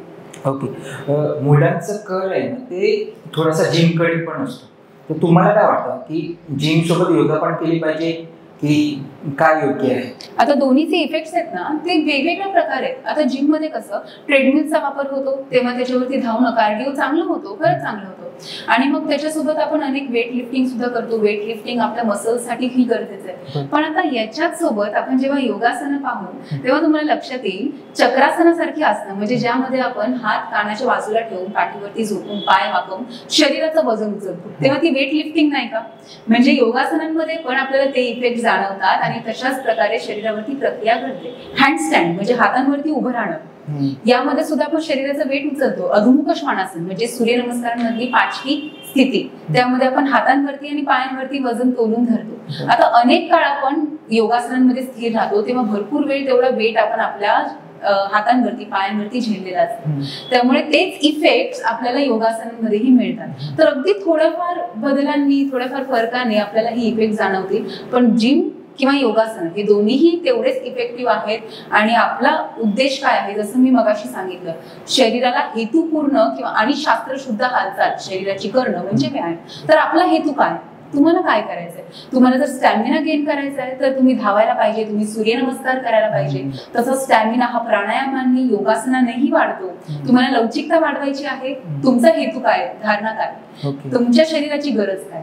मग जर लवचिकता वाढवायची तर तुम्हाला अनेक योगासन, सर्वच योगासनं किती महत्वाची ठरतात, प्रत्येक स्ट्रेच महत्वाचा ठरतो. तर तुम्हाला काय करायचंय यावरती ठरतं की तुम्हाला योगासनं करायची की जिम करायचंय. पण जर शरीराला कसा उपयोग होतो आणि योगासनं श्रेष्ठ की जिम श्रेष्ठ असं अनेक जणांना प्रश्न असतो, त्या प्रश्नावरती उत्तर एकच आहे, तुमच्या शरीराची नीड काय ते तुम्ही शरीराला द्या. बाकी मनासाठी तर ना, मन ही एक मगाशी सांगितलं त्याप्रमाणे ती अवस्था आहे. तुम्हाला माहिती आहे रामदास स्वामींना व्यायामाची खूप आवड होती. रामदास स्वामी स्वतः व्यायाम करायचे, दंड बैठका मारायचे, सूर्यनमस्कार घालायचे आणि त्याचं महत्व, व्यायामाचं महत्व सर्वांना सांगायचे आणि सर्वांना उपदेश करायचे की तुम्ही सर्वांनी व्यायाम करा. कुठला झाली 1600च्या काळात, म्हणजे तेव्हा सुद्धा इतर सगळे कामं असताना, शेती करणं किंवा विहिरीकडे जाऊन पाणी भरून आणणं, तर अशी सर्व कामं जेव्हा माणसं करत होती, शरीराचा व्यायाम आपोआप होत होता, तेव्हा सुद्धा रामदास स्वामी सांगत होते की तुम्ही व्यायाम करा. याचं कारण काय की आपण जेव्हा रोज रोज ज्या हालचाली करतो ना आपल्या ऍक्टिव्हिटीमध्ये, त्याच दररोज होत असतात. जसं बघा, असं बसतोय आपण, याच पद्धतीने दररोज सोफा असो, चेअर असो, सगळीकडे जाऊन आपण असेच बसणार आहोत. तरी वेगवेगळ्या हालचाली होणं शरीराच्या या महत्वाच्या असतात. कारण शरीरामध्ये 665 स्नायू आहेत, 78 ऑर्गन्स आहेत. शरीरामध्ये 200च्या पुढे हाडं आहेत. तर या सर्व हाडांपर्यंत आणि सर्व मांसपेशींपर्यंत आपल्या व्यायाम पोहोचला पाहिजे. तिथपर्यंत रक्ताभिसरण चांगलं झालं पाहिजे, तिथे स्ट्रेचेस मिळाले पाहिजे प्रत्येक मसलला. तर 635 स्नायू, म्हणजे तुम्हाला आसपास त्याचा आकडा सांगते मी. पण हे होतच असं नाही, आपण आपल्याला बरोबर जे स्नायू लक्षात येतात, इव्हन योगासनं करताना पण, व्यायाम करताना पण, तिथेच आपलं लक्ष जातं. पण शरीरातल्या आतल्या अवयवांपर्यंत आणि सर्व स्नायूंपर्यंत आपले ताण पोहोचण्यासाठी आपल्याला वेगवेगळी ऍक्टिव्हिटी करणं महत्वाचं आहे. म्हणून तुम्ही कधी जिम करा, कधी योगासनं करा. योगासनं वेगवेगळ्या फरकाने करा. आज वेगळी केली तर उद्या तीच तुम्ही प्रॅक्टिस करू शकता, थोडं त्यामध्ये ऍडिशन करू शकता. अशा पद्धतीने वेगवेगळे योगासनं आणि व्यायाम प्रकार आपण आपल्या सरावात आणले पाहिजे. ओके, महिलांचे प्रॉब्लेम्स असतील, तुम्हाला माहितीच असतील, तर त्यांना योगा किती महत्वाचं आहे त्यांच्यासाठी? कारण काही महिला आहेत ना, त्यांचं दिवसाचं रुटीन असतं, म्हणजे घरची कामं वगैरे, त्या व्यतिरिक्त त्यांचा व्यायाम होत नाही, तर त्यांना योगा किती महत्वाचा आहे योग. अच्छा. आणि तुमचं बरोबर आहे, महिलांसाठी आता अत्यंतच गरज आहे त्याची. कारण कसं आहे, महिला जेव्हा जॉब करते, घरातली पण कामं करते, तेव्हा ते रुटीन त्याचं सेट राहतं. ऑफिसमध्ये मगाशी सांगितलं काय की ऑफिसमध्ये जाऊन नाही बसायचंच आहे. काम जरी तुमच्या डोक्याने होत आहे, मेंदूने होत आहे आणि तुम्ही लॅपटॉपवरती हात चालवताय, ते काम होतच आहे, पण शरीराची हालचाल होत नाहीये. त्यामुळे सर्वच महिलांनी योगासनं करणं अत्यंत गरजेचं आहे. याचं कारण असं की महिलांच्या शरीरामध्ये अनेक बदल घडत असतात. लहानपणापासूनच 12व्या-15व्या वर्षीपासूनच बदल घडत असतात. किती मुलींना आज पीसीओडीचा त्रास आहे, हॉर्मोनल इम्बॅलन्स आहे. आता महिलांचे मूड सारखं बदलत असतात. त्याचं कारण काय की शरीरामध्ये हॉर्मोन सेक्रेशन्स चेंज होतच राहतात, पुढे मागे वर खाली त्याचे होतच राहतात प्रमाण, आणि त्यामुळे त्याचा त्रास होतो. आणि हे त्रास पुढे अजून वाढत जाऊ शकतात. याचं कारण असं, मेनोपॉजच्या दरम्यान आपल्यामध्ये इस्ट्रोजन सेक्रेशन थांबतं, आणि मेनोपॉज झाल्यानंतर जेव्हा इस्ट्रोजन सेक्रेशन थांबतं तेव्हा ऑस्टिओपोरोसिसचा त्रास महिलांना सुरू होऊ शकतो. तर आपण जर संपूर्ण जगामध्ये प्रमाण बघितलं की पुरुषांना ऑस्टिओपोरोसिस जास्त आहे की महिलांना जास्त आहे, तर महिलांचं प्रमाण जास्त आहे. याचं कारण असं, आणि एज ग्रुप पण तसाच, 50-55 नंतर ऑस्टिओपोरोसिस व्हायला लागतो, कारण एस्ट्रोजन सेक्रेशन कमी झालेलं आहे, बंद झालेलं आहे. आणि ते बंद झालं की कॅल्शियम डिपॉझिट होणं हे सुरू होतं, आणि मग अनेक त्रास शरीराचे किंवा हाडांचे त्रास सुरू होतात. आणि नंतर हळूहळू महिलांची बॉडी ही पेअर शेप व्हायला लागते. पेअर हे फळ आहे ना, त्याप्रमाणे म्हणजे हिप्सचा पोर्शन हा वाढतो, आणि कारण आपल्या हिपची जी रचना आहे पेल्विक बोनची, ती महिलांची वाईड असते. ती वाईड असल्यामुळे त्याच्यामध्ये सारखं बसणं ही जर ऍक्टिव्हिटी कितीतरी वर्षभर होत असेल, तर हळूहळू हा भाग वाढत जाणार, पोटाचा भाग वाढत जाणार. जेव्हा पोट वाढतं किंवा पायांच्या ठिकाणी चरबी साठायला लागते, तेव्हा त्याच्या आतमध्ये अवयव आहेत हे आपण लक्षात ठेवलं पाहिजे. आता मांड्यांवरची किंवा संपूर्ण शरीरावरची चरबी वाढवली तर गुडघ्यांवरती त्याचा ताण किती येईल, प्लस त्याच्यामध्ये ऑस्टिओपोरोसिसचा धोका महिलांना असतो. मग गुडघेदुखी सुरू होऊ शकते की नाही. आणि म्हणून व्हिटॅमिन डीचं प्रमाण, कॅल्शियमचं प्रमाण, प्रोटीन्स आणि व्हिटॅमिनचं प्रमाण महिलांमध्ये चांगलं पाहिजे. त्यासाठी स्त्रियांनी आपल्या आहारावरती लक्ष देणं अत्यंत गरजेचं आहे. कारण स्त्रिया काय करतात, आपल्या मुलाबाळांच्या आहाराचं, घरातल्या कुटुंबियांच्या आहाराचं वेळा नियोजन हे सगळं पाहतात. मुलांना ओरडत असतात की तुम्ही हे खा, ते खा, सकाळी ड्रायफ्रुट्स खा, फळं खा, जंक फूड खाऊ नका. पण अशा वेळेस त्या स्वतःच्या शरीराकडे लक्ष देणं विसरतात, आणि त्यामुळे हळूहळू शरीरामध्ये रोग निर्मिती होऊ लागते आणि जास्त फॅट शरीरामध्ये जमा होऊ लागतं. तर ओबेसिटी हा त्रास आता अनेक महिलांना आता त्याला फेस करावं लागतं. याचं कारण असंच की आपण शरीराची ऍक्टिव्हिटी कमी करतो. त्यामुळे मेनोपॉजच्या दरम्यान अनेक त्रास, जे हॉट फ्लॅशेस म्हणजे शरीरामध्ये खूप उष्णता तयार होणं आणि शरीरातून घाम बाहेर पडणं किंवा रात्रीची झोप वेळेवरती न लागणं, या त्रासांमुळे महिला खूप त्रस्त होतात, आणि मग त्यामुळे चिडचिडेपणा वाढतो. तर या सगळ्या मागे कारण आहे ते म्हणजे आपले हॉर्मोन्स. आता हॉर्मोनल इम्बॅलन्स होतो याचं कारण आहे शरीराची हालचाल ज्या पद्धतीने व्हायला पाहिजे त्या पद्धतीने होत नाहीये. तुम्ही जर चालायला सुरुवात केली तर तुम्हाला लगेच त्याचे इफेक्ट शरीरावरती काय होत आहेत हे समजायला लागतं. तुम्ही योगासनांना सुरुवात केली की पहिल्या दिवसापासून तुमच्या शरीरामध्ये काहीतरी फरक झालाय हे तुम्हाला जाणवायला लागतं, शरीर मोकळं वाटायला लागतं. आणि अनेक जणांच्या शरीरामध्ये जखड नसते हे त्यांना माहीत असतं, पण त्यावरती खरंच काम केलं पाहिजे हे अनेक जणांना लक्षात येत नाही. त्यामुळे स्त्रियांना माझी विनंती आहे की तुम्ही सुरुवात करायला पाहिजे, कारण नंतर त्याचे खूप त्रास आपल्यालाच फेस करावे लागतील. त्यापेक्षा सुरुवात करून आपण शरीर स्वास्थ्य मिळवावं हे महत्वाचं आहे. व्यायामासोबत हे आहार सुद्धा महत्वाचे आहे. तुमच्या दृष्टीने कोणता आहार योग्य आहे? आता प्रत्येक माणसासाठी हा सात्विक आहारच योग्य आहे, कारण आपल्या पृथ्वी मातेने जे काही निर्माण केलेलं आहे ना ते आपल्या शरीरासाठी महत्वाचं आहे. जसं सर्व पालेभाज्या आहेत, फळं आहेत, त्याचा आपल्या शरीराला उपयोग होतो. पण जे काही आपण निर्माण केलेलं आहे म्हणजे जंक फूड सारखे पदार्थ आहेत जे आपल्याला ठिकठिकाणी आता अवेलेबल होताना दिसत आहेत, तर त्याकडे जास्त माणसांचा कल जातो. याचं कारण असं की ऑफिसमध्ये असल्यामुळे किंवा शाळा कॉलेजमध्ये असल्यामुळे त्याच्या आजूबाजूला जी दुकानं सापडतात तिथेच मग माणसांना जाऊन खावं लागतं. आणि मग त्याला एक ऑप्शन जर काढायचं असेल तर मग त्याच्यासाठी मेहनत करावी लागेल. ते म्हणजे तुम्ही जर ऑफिसला जाताय, शाळेत, कॉलेजमध्ये जाताय तर घरून डबा नेणं, आणि अशा पद्धतीनेच तुम्ही तुमचा आहार आहे ते कंट्रोलमध्ये ठेवू शकता. आणि वेळा सुद्धा सांभाळणं महत्वाचं आहे. म्हणजे जो आपला रुटीन असतो त्यानुसार जर सकाळचा नाश्ता भरपूर करणं, दुपारचं जेवण थोडंसं थोडंसं कमी, म्हणजे जेवढं खाताय तेवढं ठीक आहे, पण 2 चपाती खात असाल तर भात नको, अशा पद्धतीने रात्रीचं जेवण अगदीच कमी, म्हणजे नाममात्र जेवायचं आणि पोटात जागा राहिली पाहिजे, हवा राहिली पाहिजे, असं म्हणजे ढेकर येईपर्यंत जे तृप्त होणं असतं तसं काही जेवण जेवायचं नसतं. कारण बरेच जण असतात ते अशा पद्धतीने जेवतात, रात्रीचं सुद्धा असं जेवतात. ते पण आपण अवॉइड करणं महत्त्वाचं आहे की जेवण जे आहे ते खूप कमी रात्रीचं. आणि जर तुम्ही जेवत असाल तर त्याच्यानंतर दूध पिऊ नका. काही जणांना अशी सवय असते जेवल्यानंतर दूध प्यायचं किंवा दोन्ही एकत्र, तर असं नाही आहे. दूध घेतलं तर फक्त दूधच घ्या, मग जेवू नका, किंवा जेवण करा तर दूध पिऊ नका. अशा पद्धतीने आपल्याला बदल करणं महत्त्वाचं आहे. आणि 7:30च्या आत जेवणं फार महत्त्वाचं आहे, कारण तो 7:30 म्हणजे चहाचा टायमिंग असतो आपल्याकडे, तर तसं नाही. आपल्याला जेवण जर आपण लवकर केलं ना तर त्याचा इफेक्ट आपल्याला खूप चांगला जाणवतो. कारण आपलं पोट जे आहे ना त्याला वेळ मिळतो पचनक्रियेसाठी. आता तुम्ही रात्री 10 वाजता जेवलात की 11ला झोपलात, म्हणजे 1 तासात तुम्हाला पचनासाठी काय वेळ मिळाला, त्याच्यामध्ये झोपेतच ते पचनक्रिया काम करते. मग सकाळी लवकर उठलो, मग परत काहीतरी खाल्लं, म्हणजे वेळच नाही ना त्या पचनक्रियेला, टाइमच देत नाही आपण, आणि त्याच्यामुळे मग पोट वाढतं, मग अजून रोग निर्माण होतात, पचनक्रियेचं काम मंदावतं, बिघडतं, मग आपल्याला गॅसेस, कॉन्स्टिपेशनचे त्रास सुरू होतात. तर या सगळ्याचं कारण कुठेतरी आहार आहे, आहाराच्या वेळा आहेत, त्या बदलणं फार महत्त्वाचं आहे.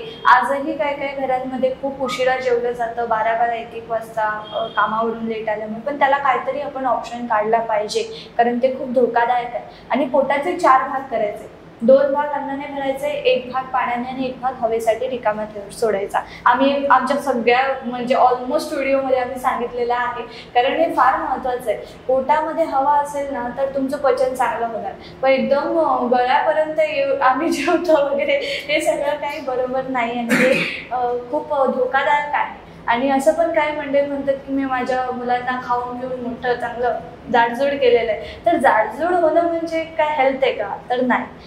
आपल्याला आपलं शरीर काय म्हणतंय हे कळलं पाहिजे, हृदय काय म्हणतंय, पचनक्रिया काय म्हणते, त्यांना पचतंय का अन्न. काही जण न पचणारे अन्नपदार्थ पण खातात, म्हणजे त्यांना माहीत असतं की मला पचणार नाही आहे, पण तरी सुद्धा ते खातात, तर ते चुकीचं आहे. जरी तो घरातला पदार्थ असला तरी तो तुम्हाला अवॉइड करता आला पाहिजे. थोडासा त्याग करणं महत्त्वाचं आहे आहार बदलायचा असेल तर, आणि आहाराच्या वेळा पण बदलणं फार महत्त्वाचं आहे. सात्विक आहार घेणं महत्त्वाचं आहे. आता आपण जेव्हा जेवतो ना तेव्हा ते अन्न आपल्या जठरामध्ये एक 4 ते 5 तास असतं, आणि त्यानंतर ते छोट्या आतड्यांपर्यंत जातं, आणि मग ते मोठ्या आतड्यांपर्यंत जातं. ही संपूर्ण प्रोसेस व्हायला खूप तास लागतात. तर आपण काय करतो, अनेक जणांना मी ओळखते की जे 9-10 वाजता किंवा त्याच्यानंतर जेवतात, कारण ऑफिसवरून लेट येतात.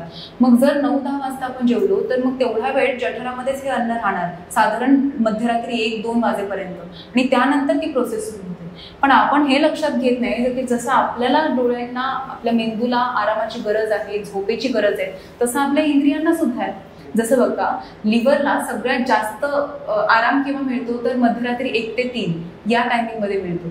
पण आपण तिथे काय केलंय की लिव्हरमधून बाईल ज्यूस सेक्रेट करण्याचं काम, गॅस्ट्रिक ज्यूस स्टमकमधून सेक्रेट करण्याचं काम हे त्यांना दिलेलं आहे. म्हणजे मी खाल्लंय, जेवण जेवलं, तर तुमचं काय ते तुम्ही बघा, मी झोपते. तर अशा गोष्टी दररोज चालतात. दररोज आपण शरीराला या वेदना देत असतो आणि आपल्या इंद्रियांना आरामच देत नाही. मग रात्रभर हे इंद्रियांचं काम सुरू असतं आणि मग आपल्याला शांत झोप लागत नाही. मी अनेक जणांना सांगितलं की तुम्ही रात्री 7:30-7 पर्यंत जेवा आणि मग 10 वाजता झोपा. हे करून बघा, अगदी लहान बाळाला झोप लागते ना आरामात गाढ, अशी झोप लागेल.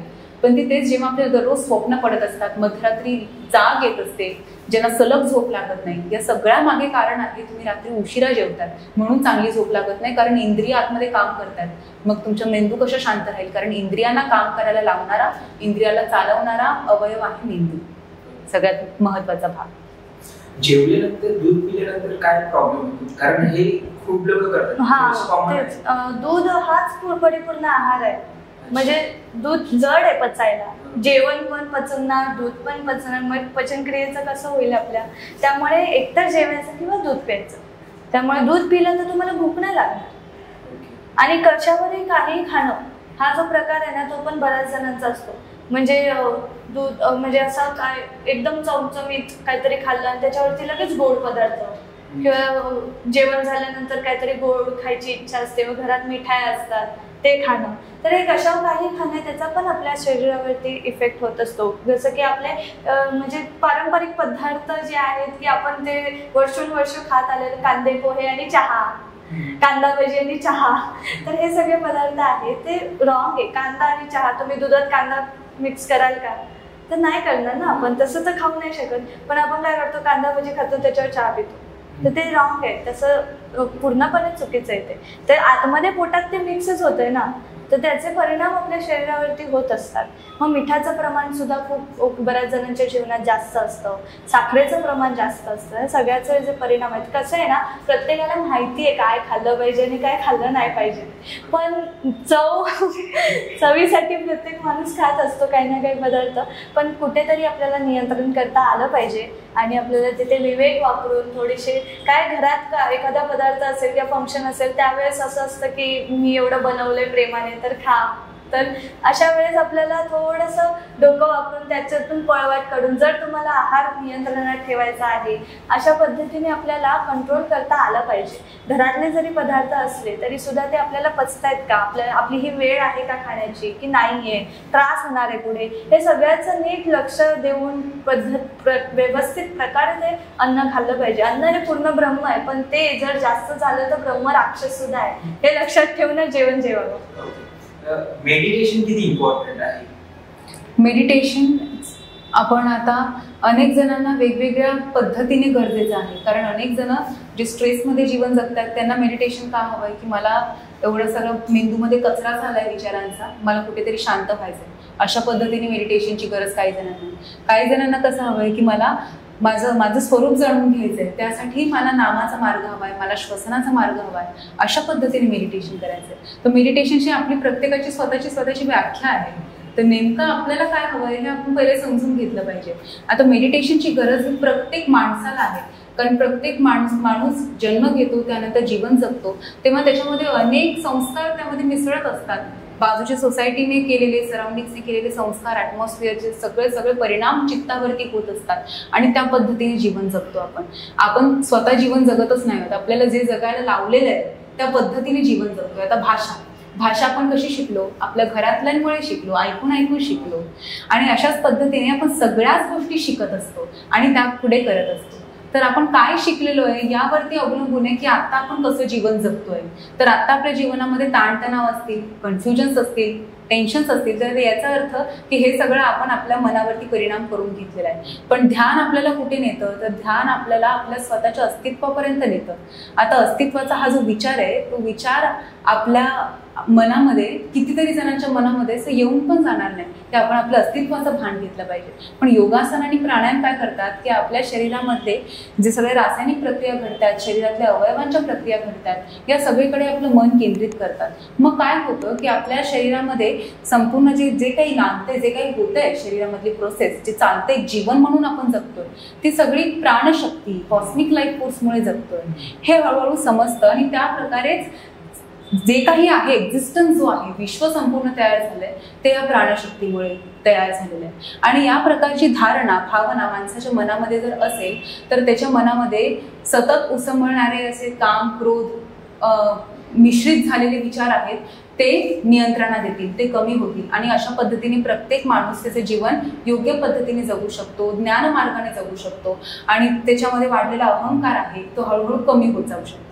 ध्यान ही जी प्रक्रिया आहे ना, ती आपल्या शरीरामध्ये एक रासायनिक प्रक्रिया त्यामध्ये घडत असते. म्हणजे ध्यान मी दररोज करतो हे वाक्य खरं चुकीचं आहे. ध्यान हे लागतं, की करतो ही प्रोसेस आहे. मी बसतो असं आपण म्हणतो, पण बसल्यानंतर काय विचार करतो, कशा पद्धतीने आपण त्या स्थितीमध्ये आहोत याला फार महत्त्व आहे. म्हणजे मी आता डोळे बंद करून पद्मासन स्थितीमध्ये, ध्यान म्हटल्यानंतर हे डोळ्यासमोर येतं, पद्मासन घातलंय, हात असे ठेवले, डोळे बंद केले, पण डोक्यात 100 विचार चालू असतील तर ते ध्यान नाही.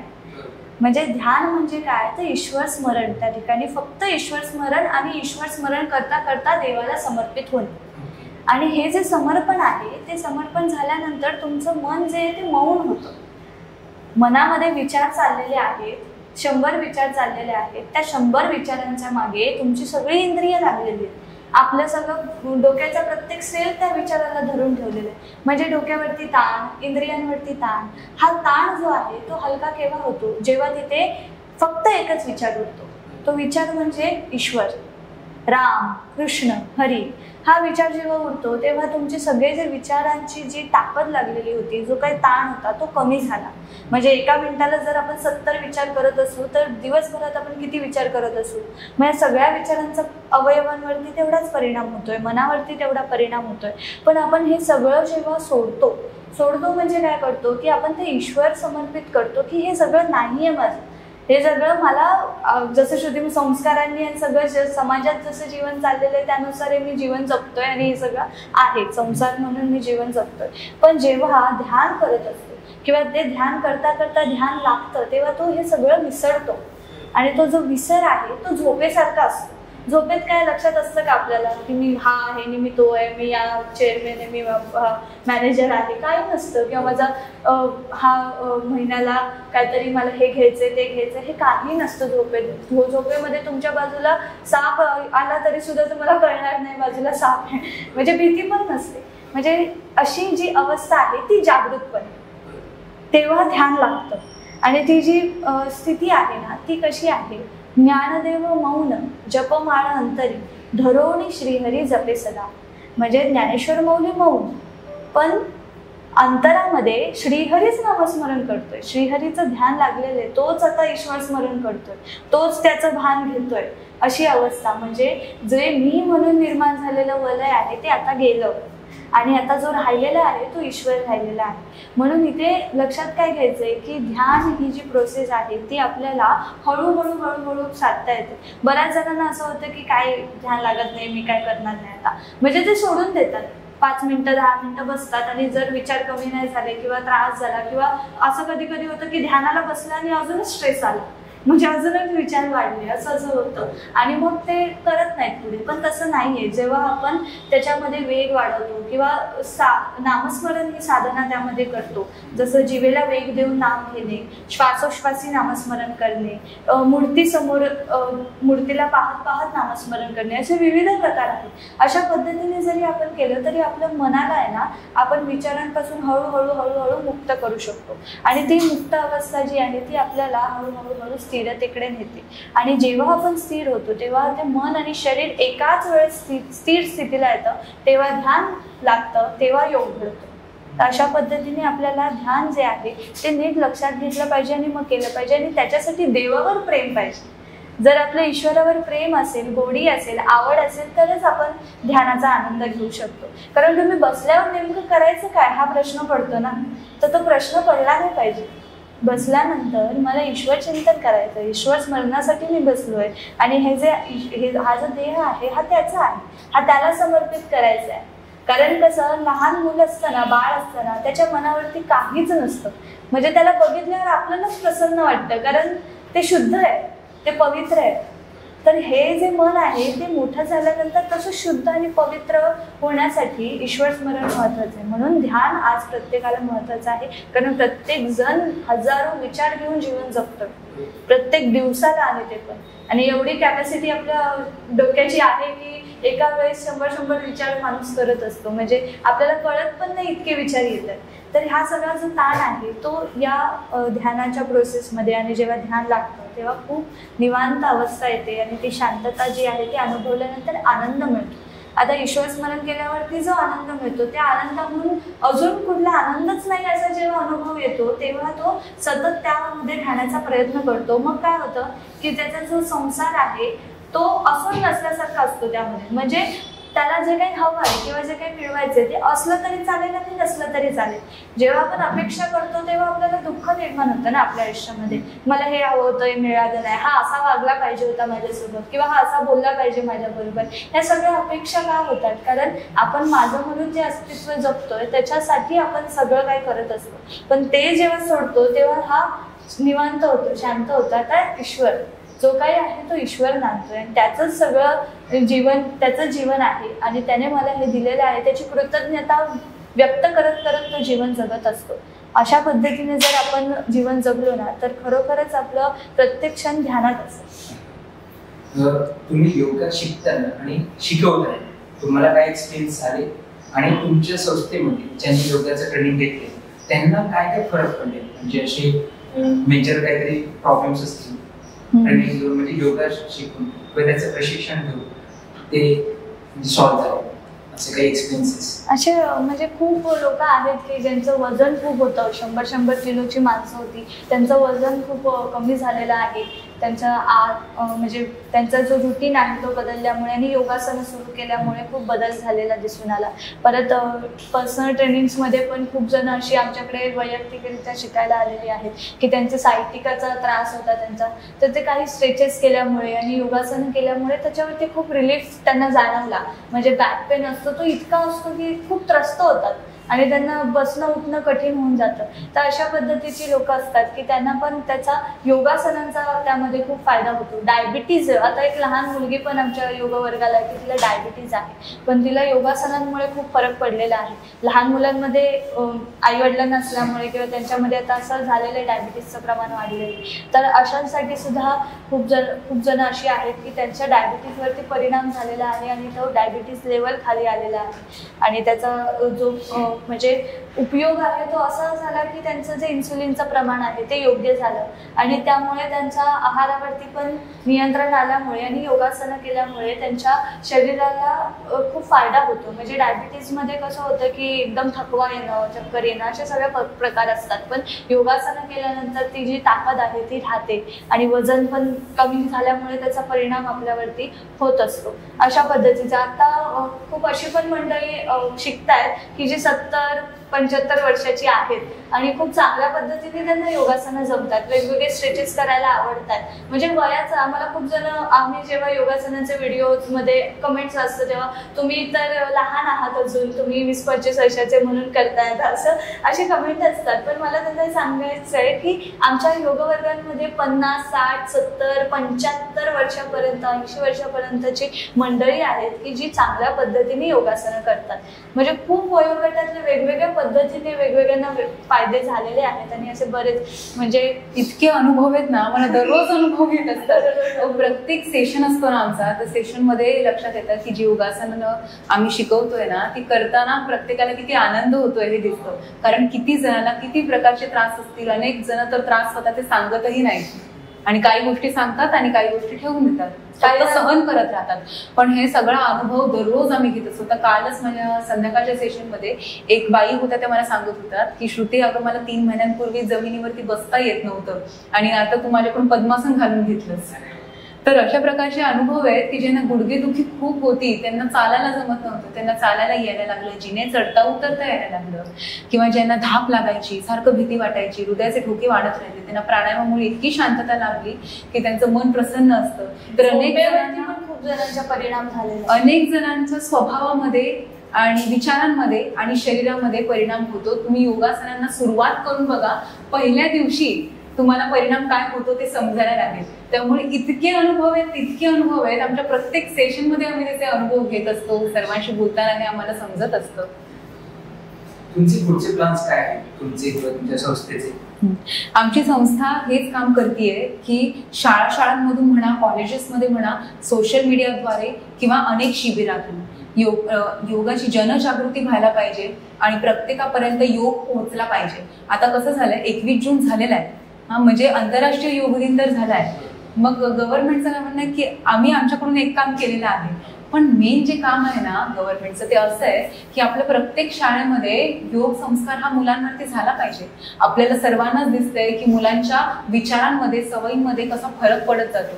लहानपणी ते किती निरागस, निर्मळ असतात आणि हळूहळू इतरांची संगत जेव्हा लाभते त्यांना, तेव्हा त्यांच्यामध्ये कसे बदल घडतात हे आपल्याला दिसतं. त्यांच्या वाणीमध्ये फरक पडतो, ते घरातल्या पालकांशी सुद्धा नीट बोलत नाही, अशी स्थिती आज आपल्याला जास्त करून दिसून येते. तर हे बघून तरी प्रत्येकाला आपल्याला समजायला पाहिजे की लहानपणीच योग संस्कार रुजवणं किती महत्वाचं आहे. त्यामुळे सगळ्यात पहिलं काम आहे की आपल्या प्रत्येक शाळेमध्ये योग हा विषय आला पाहिजे. आणि तोही कसा की आता जसं मी तुम्हाला म्हणाले 21 जून झालंय, पण काय करतो, एखादा फोटो काढतात योगासनांचा, स्टेटस आणि सोशल मीडियावरती टाकतात आणि झाला योग दिन साजरा झाला. पण योग दिन हा अवेअरनेस वाढवण्यासाठी तयार केलेला आहे. जसं आपल्याला 26 जानेवारीला आपल्या क्रांतिकारी व्यक्तींचं स्मरण घडावं, आपल्या देशाप्रती आपला आदरभाव, प्रेमभाव, कृतज्ञता वाढावी, अशा पद्धतीने हे दिवस आपल्याला दिले गेलेले. तसंच आहे, पण आपल्यामध्ये हे वाढत नाहीये. आपण फक्त तो साजरा करतो आणि मग 27 जूनला सोडून देतो. तर असं होता कामा नये. आणि अजून एक गोष्ट म्हणजे आमच्या संस्थेने सगळ्यात जास्त आमच्या सरांचा आमच्यावरती हा संस्कार आहे की आपण जे काही शिकवणार इतरांना तो सगळा मुळातून मार्ग केलेला पाहिजे. म्हणजे महर्षी पतंजली योगाची निर्मिती ज्यांनी केली, ज्यांनी योगसूत्र सांगितली, त्यांना जे सांगायचं होतं तेच आपण इतरांपर्यंत पोहोचवलं पाहिजे. त्यामुळे आमच्या संस्थेची अशी धारणा आहे की इतरांपर्यंत योग पोहोचला पाहिजे, तो मुळातून शास्त्र योग अभ्यास पोहोचला पाहिजे. त्यामुळे सर्वांची जी योगासन आणि प्राणायामांकडे बघण्याची जी दृष्टी आहे ती बदलावी आणि ती अंतरंग योग प्रत्येक जणांनी अनुभवावा अशी आमच्या सरांची इच्छा आहे, अशी आमच्या संस्थेची धारणा आहे. आणि हीच धारणा पकडून आम्ही सर्वांपर्यंत योग पोहोचवण्याचं हे काम करतो. त्यामुळे सोशल मीडियावरती जरी तुम्ही पाहाल तरी तुम्हाला अनेक व्हिडिओज आमचे असे दिसतील की ज्यामध्ये आम्ही योगासनं सांगतोय, पण योगासनांसोबत योगासनांमध्ये पाहायचं कुठे, जाणायचं काय, योगासनांमध्ये मन कुठे स्थिर करायचं, नेमकं योग जुळला पाहिजे. योग म्हणजे जुळणं, जोडणं, पण कोणाशी हे जोपर्यंत कळत नाही तोपर्यंत योगासनं कशी कळतील. मग योगासनांमध्ये तुम्ही पाहाल की किती नावं आहेत, विविध नावं आहेत, ज्यामध्ये सर्व प्राण्यांची प्राणीमात्रांची नावं आहेत, साधू संतांची नावं आहेत, झाडं झुडपांची नावं आहेत, ऋषीमुनींची नावं आहेत. तर याच्यातून आपल्याला योग काय निर्देश करतोय की सर्व जी नावं दिलेली गेलेली आहेत, जसं भुजंगासन, धनुरासन, चक्रासन, ज्यामध्ये चक्र एक आकार आहे, त्रिकोण हा एक आकार आहे. तर अशा प्रकारे सर्व आकार, सर्व जीवजंतू, सर्व प्राणीमात्र, ते सर्व देवदेवता या सगळ्यांमध्ये नांदणारा एकच परमेश्वर. तर हे एकत्व आपल्याला योगासनांची नावं पण योगासनांचे स्ट्रक्चर सुद्धा हे आपल्याला दाखवून देत असतात.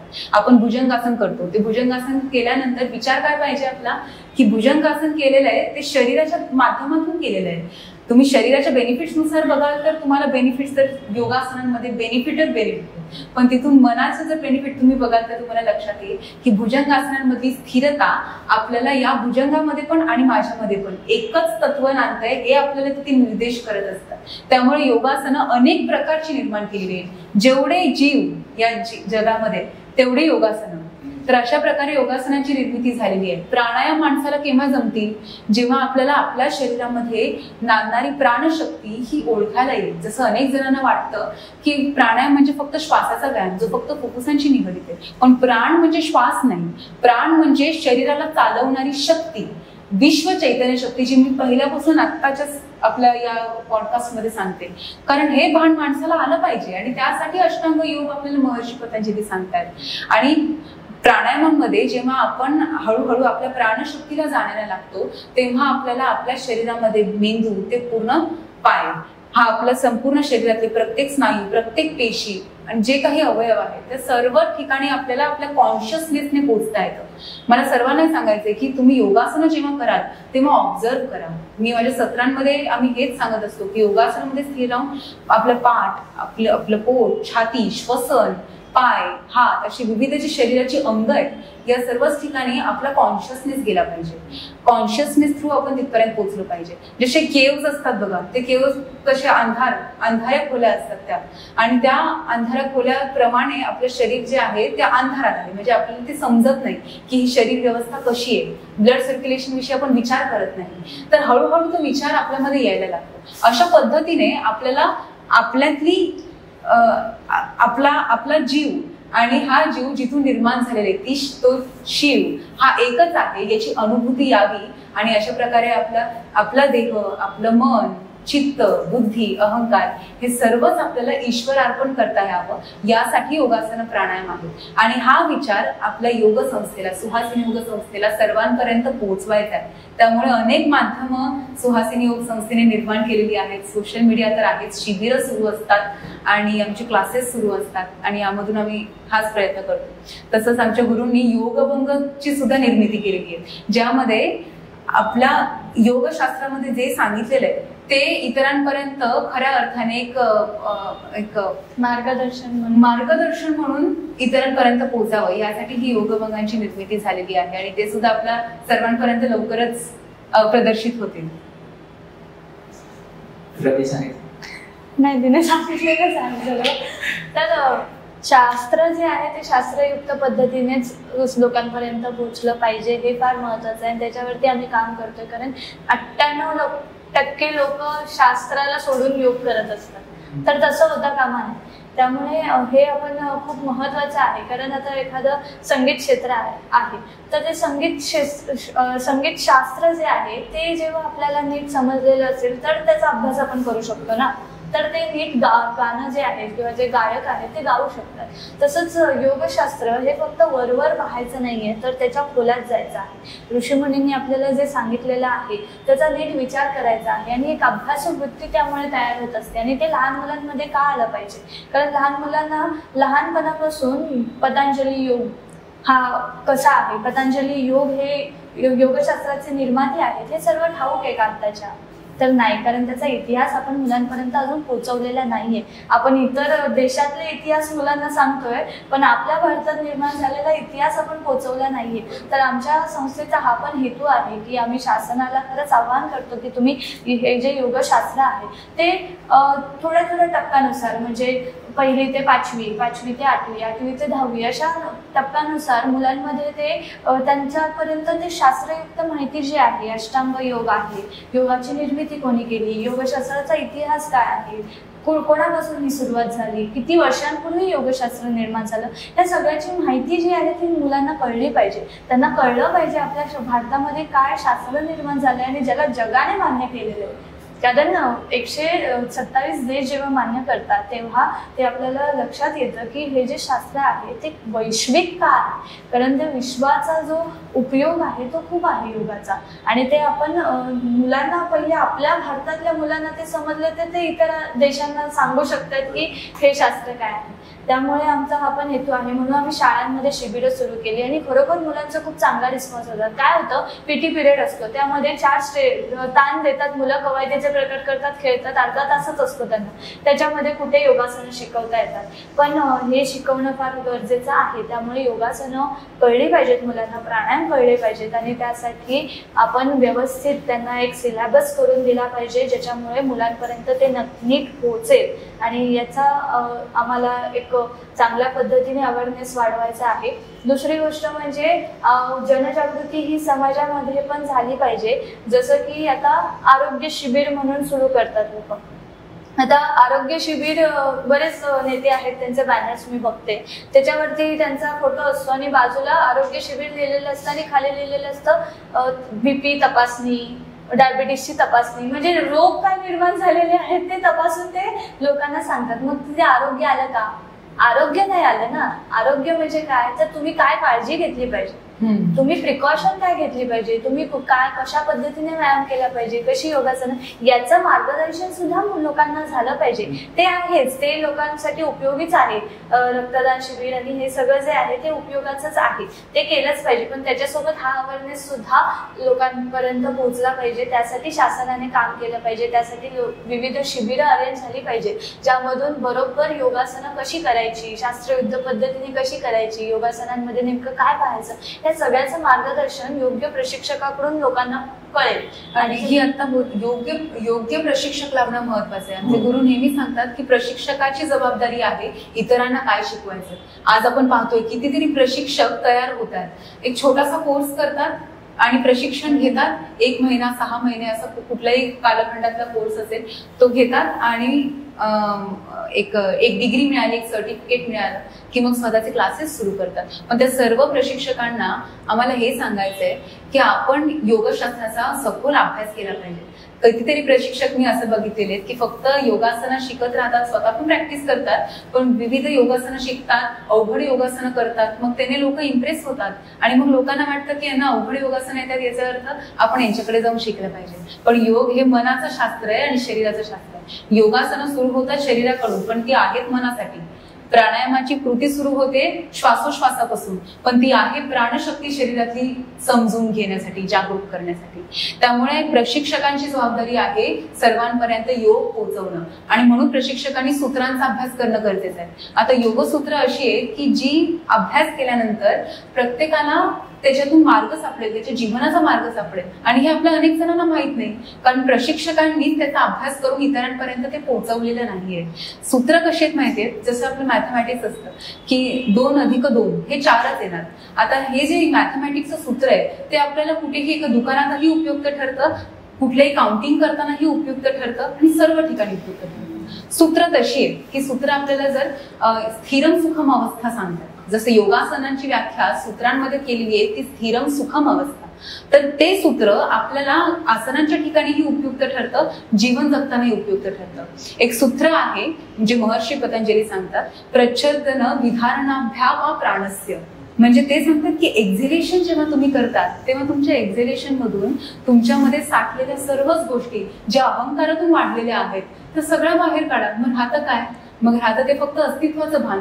मग ते अशा प्रकारचं एक्झिलेशन एकदा जरी माणसाने केलं की जे आहे, जे मी म्हणून तयार केलेलं आहे, मी हे जे वलय आहे हे सगळं काढून टाकलं, एक उपाधी जी आपण धारण केलेली आहे की आपण श्रुती म्हणून जे काही मी स्वतःला समजते, जे माझं मत आहे ते सगळं काढून जे काही शरीर म्हणून उरतं, मन म्हणून उरतं, ते जर आपण पाहाल तर समजायला येईल, आपल्या लक्षात येईल की जी आहे ती प्राणशक्तीच आहे. आणि हीच प्राणशक्ती जेव्हा शरीरातून निघून जाते तेव्हा माणसाचा मृत्यू होतो. मग जे काही मी आत्ता करते, मी बोलते, मी तुमच्याकडे पाहते, मी सर्वांशी संवाद साधते, माझ्या मनात विचार सुरू आहेत, माझ्या शरीरातली प्रत्येक प्रोसेस सुरू आहे, हे काहीच मरणानंतर म्हणजे शरीरातून प्राण गेल्यानंतर राहत नाही. याचा अर्थ जेव्हा प्राण होते तेव्हा कोण होतं? प्राणतत्वच जीवन जगत होतं. तर जीवन जगणारी प्राणशक्ती आहे. पण हे केव्हा समजणार? जेव्हा सूत्रांचा अभ्यास करून आपण योगासन आणि प्राणायाम करणार, तेव्हा आपलं जीवन योगमय होणार. त्यामुळे योग हा एक तासाचा नाहीये, योग म्हणजे जीवन आहे. योग ही जीवन पद्धत, जीवनशैली असं आहे. आणि असं जीवन आम्ही शिष्य जगतोय याचं कारण असं की आमच्या गुरूंनी आम्हाला मुळाचा अभ्यास करायला शिकवलं. आधी काहीच माहिती नव्हतं. योगासनं म्हणजे खरंच पोस्चर्स, काही योगासनं माहित होती, 20-25 योगासनाची नावं माहित होती, पोस्चर्स माहित होते, तेवढं आम्ही सराव करत होतो. सुरुवातीला तेवढंच इतरांना शिकवत होतो. पण कोविडचा मधला जो काळ आला ना त्यामध्ये आम्हाला भरपूर वेळ मिळाला. तो एक आमच्यासाठी टर्निंग पॉइंट होता. आणि त्या काळामध्ये आम्हाला आमच्या गुरूंचा सहवास लाभला. तेव्हा मला लक्षात आलं की गुरूंची साधना कशा प्रकारे चालत असते. आणि आपलं मन, तेव्हा लक्षात आलं मला की आपण अभ्यास कसा करायचा. आपल्याला ऋषीमुनी सांगतायत किंवा गुरु जेव्हा उपदेश करतात तेव्हा आपण एखादं रिकामं भांड असताना ते रिकामं भांड्याप्रमाणे डोकं रिकामं ठेवायचं. आपलं स्वतःची मतं, स्वतः तयार केलेल्या गोष्टी या सगळ्या बाजूला काढायच्या आणि खरंच शास्त्र काय सांगताय ते समजून घ्यायचं. त्या रिकामं भांड्यामध्येच विहिरीचं पाणी छान भरलं जाऊ शकतं. त्याच्यामध्ये जर घाण पाणी साठलेलं असेल तर ते शुद्ध पाणी त्या भांड्यात येणार नाही. तर ते शुद्ध पाणी म्हणजे हे योगसूत्र आहे. आणि या योगसूत्रांचं मार्गदर्शन आपल्याला ऋषीमुनींनी केलंय. कितीतरी ग्रंथ आहेत, वेद, उपनिषद, भगवद्गीता सगळं आहे. फक्त माणूस वाचत नाही. त्यामुळे जनजागृती ही त्या प्रश्न जो होता, जनजागृती व्हायला पाहिजे. तर त्या प्रश्नामध्ये उत्तर आहे जाग. जागृती म्हणजे जाग. माणसाला जेव्हा जाग येईल तेव्हा तो प्रशिक्षक म्हणून पण खरा उतरेल, तो एक योग साधक म्हणून पण खरा उतरेल आणि एक माणूस म्हणून पण तो खरा त्याचे जीवन जगेल. आणि अशामुळेच योग प्रत्येकाच्या जीवनात यावं असं वाटतं. धन्यवाद, तुम्ही पॉडकास्टसाठी वेळ दिला. खूप गोष्टी शिकायला मिळाल्या. योग किती महत्वाचं आहे ते कळलं. तुम्हाला तुमच्या पुढील वाटचालीसाठी आमच्या टीमकडून खूप साऱ्या शुभेच्छा. तुम्ही आम्हाला इथे निमंत्रित केलं यासाठी तुमचे खूप खूप आभार. तुमच्या सर्व प्रेक्षकांचे आभार मानते. सर्व प्रेक्षकांना आम्ही आज जे काही सांगण्याचा प्रयत्न केला ते आमच्या हृदयातून सांगण्याचा प्रयत्न केलेला आहे. तर तुमच्या जीवनामध्ये काहीतरी बदल व्हावे याकरिता हा आजचा पॉडकास्ट होता. त्यामुळे प्रत्येकाच्या जीवनात हा चांगला बदल घडावा आणि हा योग प्रत्येकाच्या जीवनात यावा अशी आम्ही इच्छा व्यक्त करतो. धन्यवाद. तुमचे खूप खूप आभार.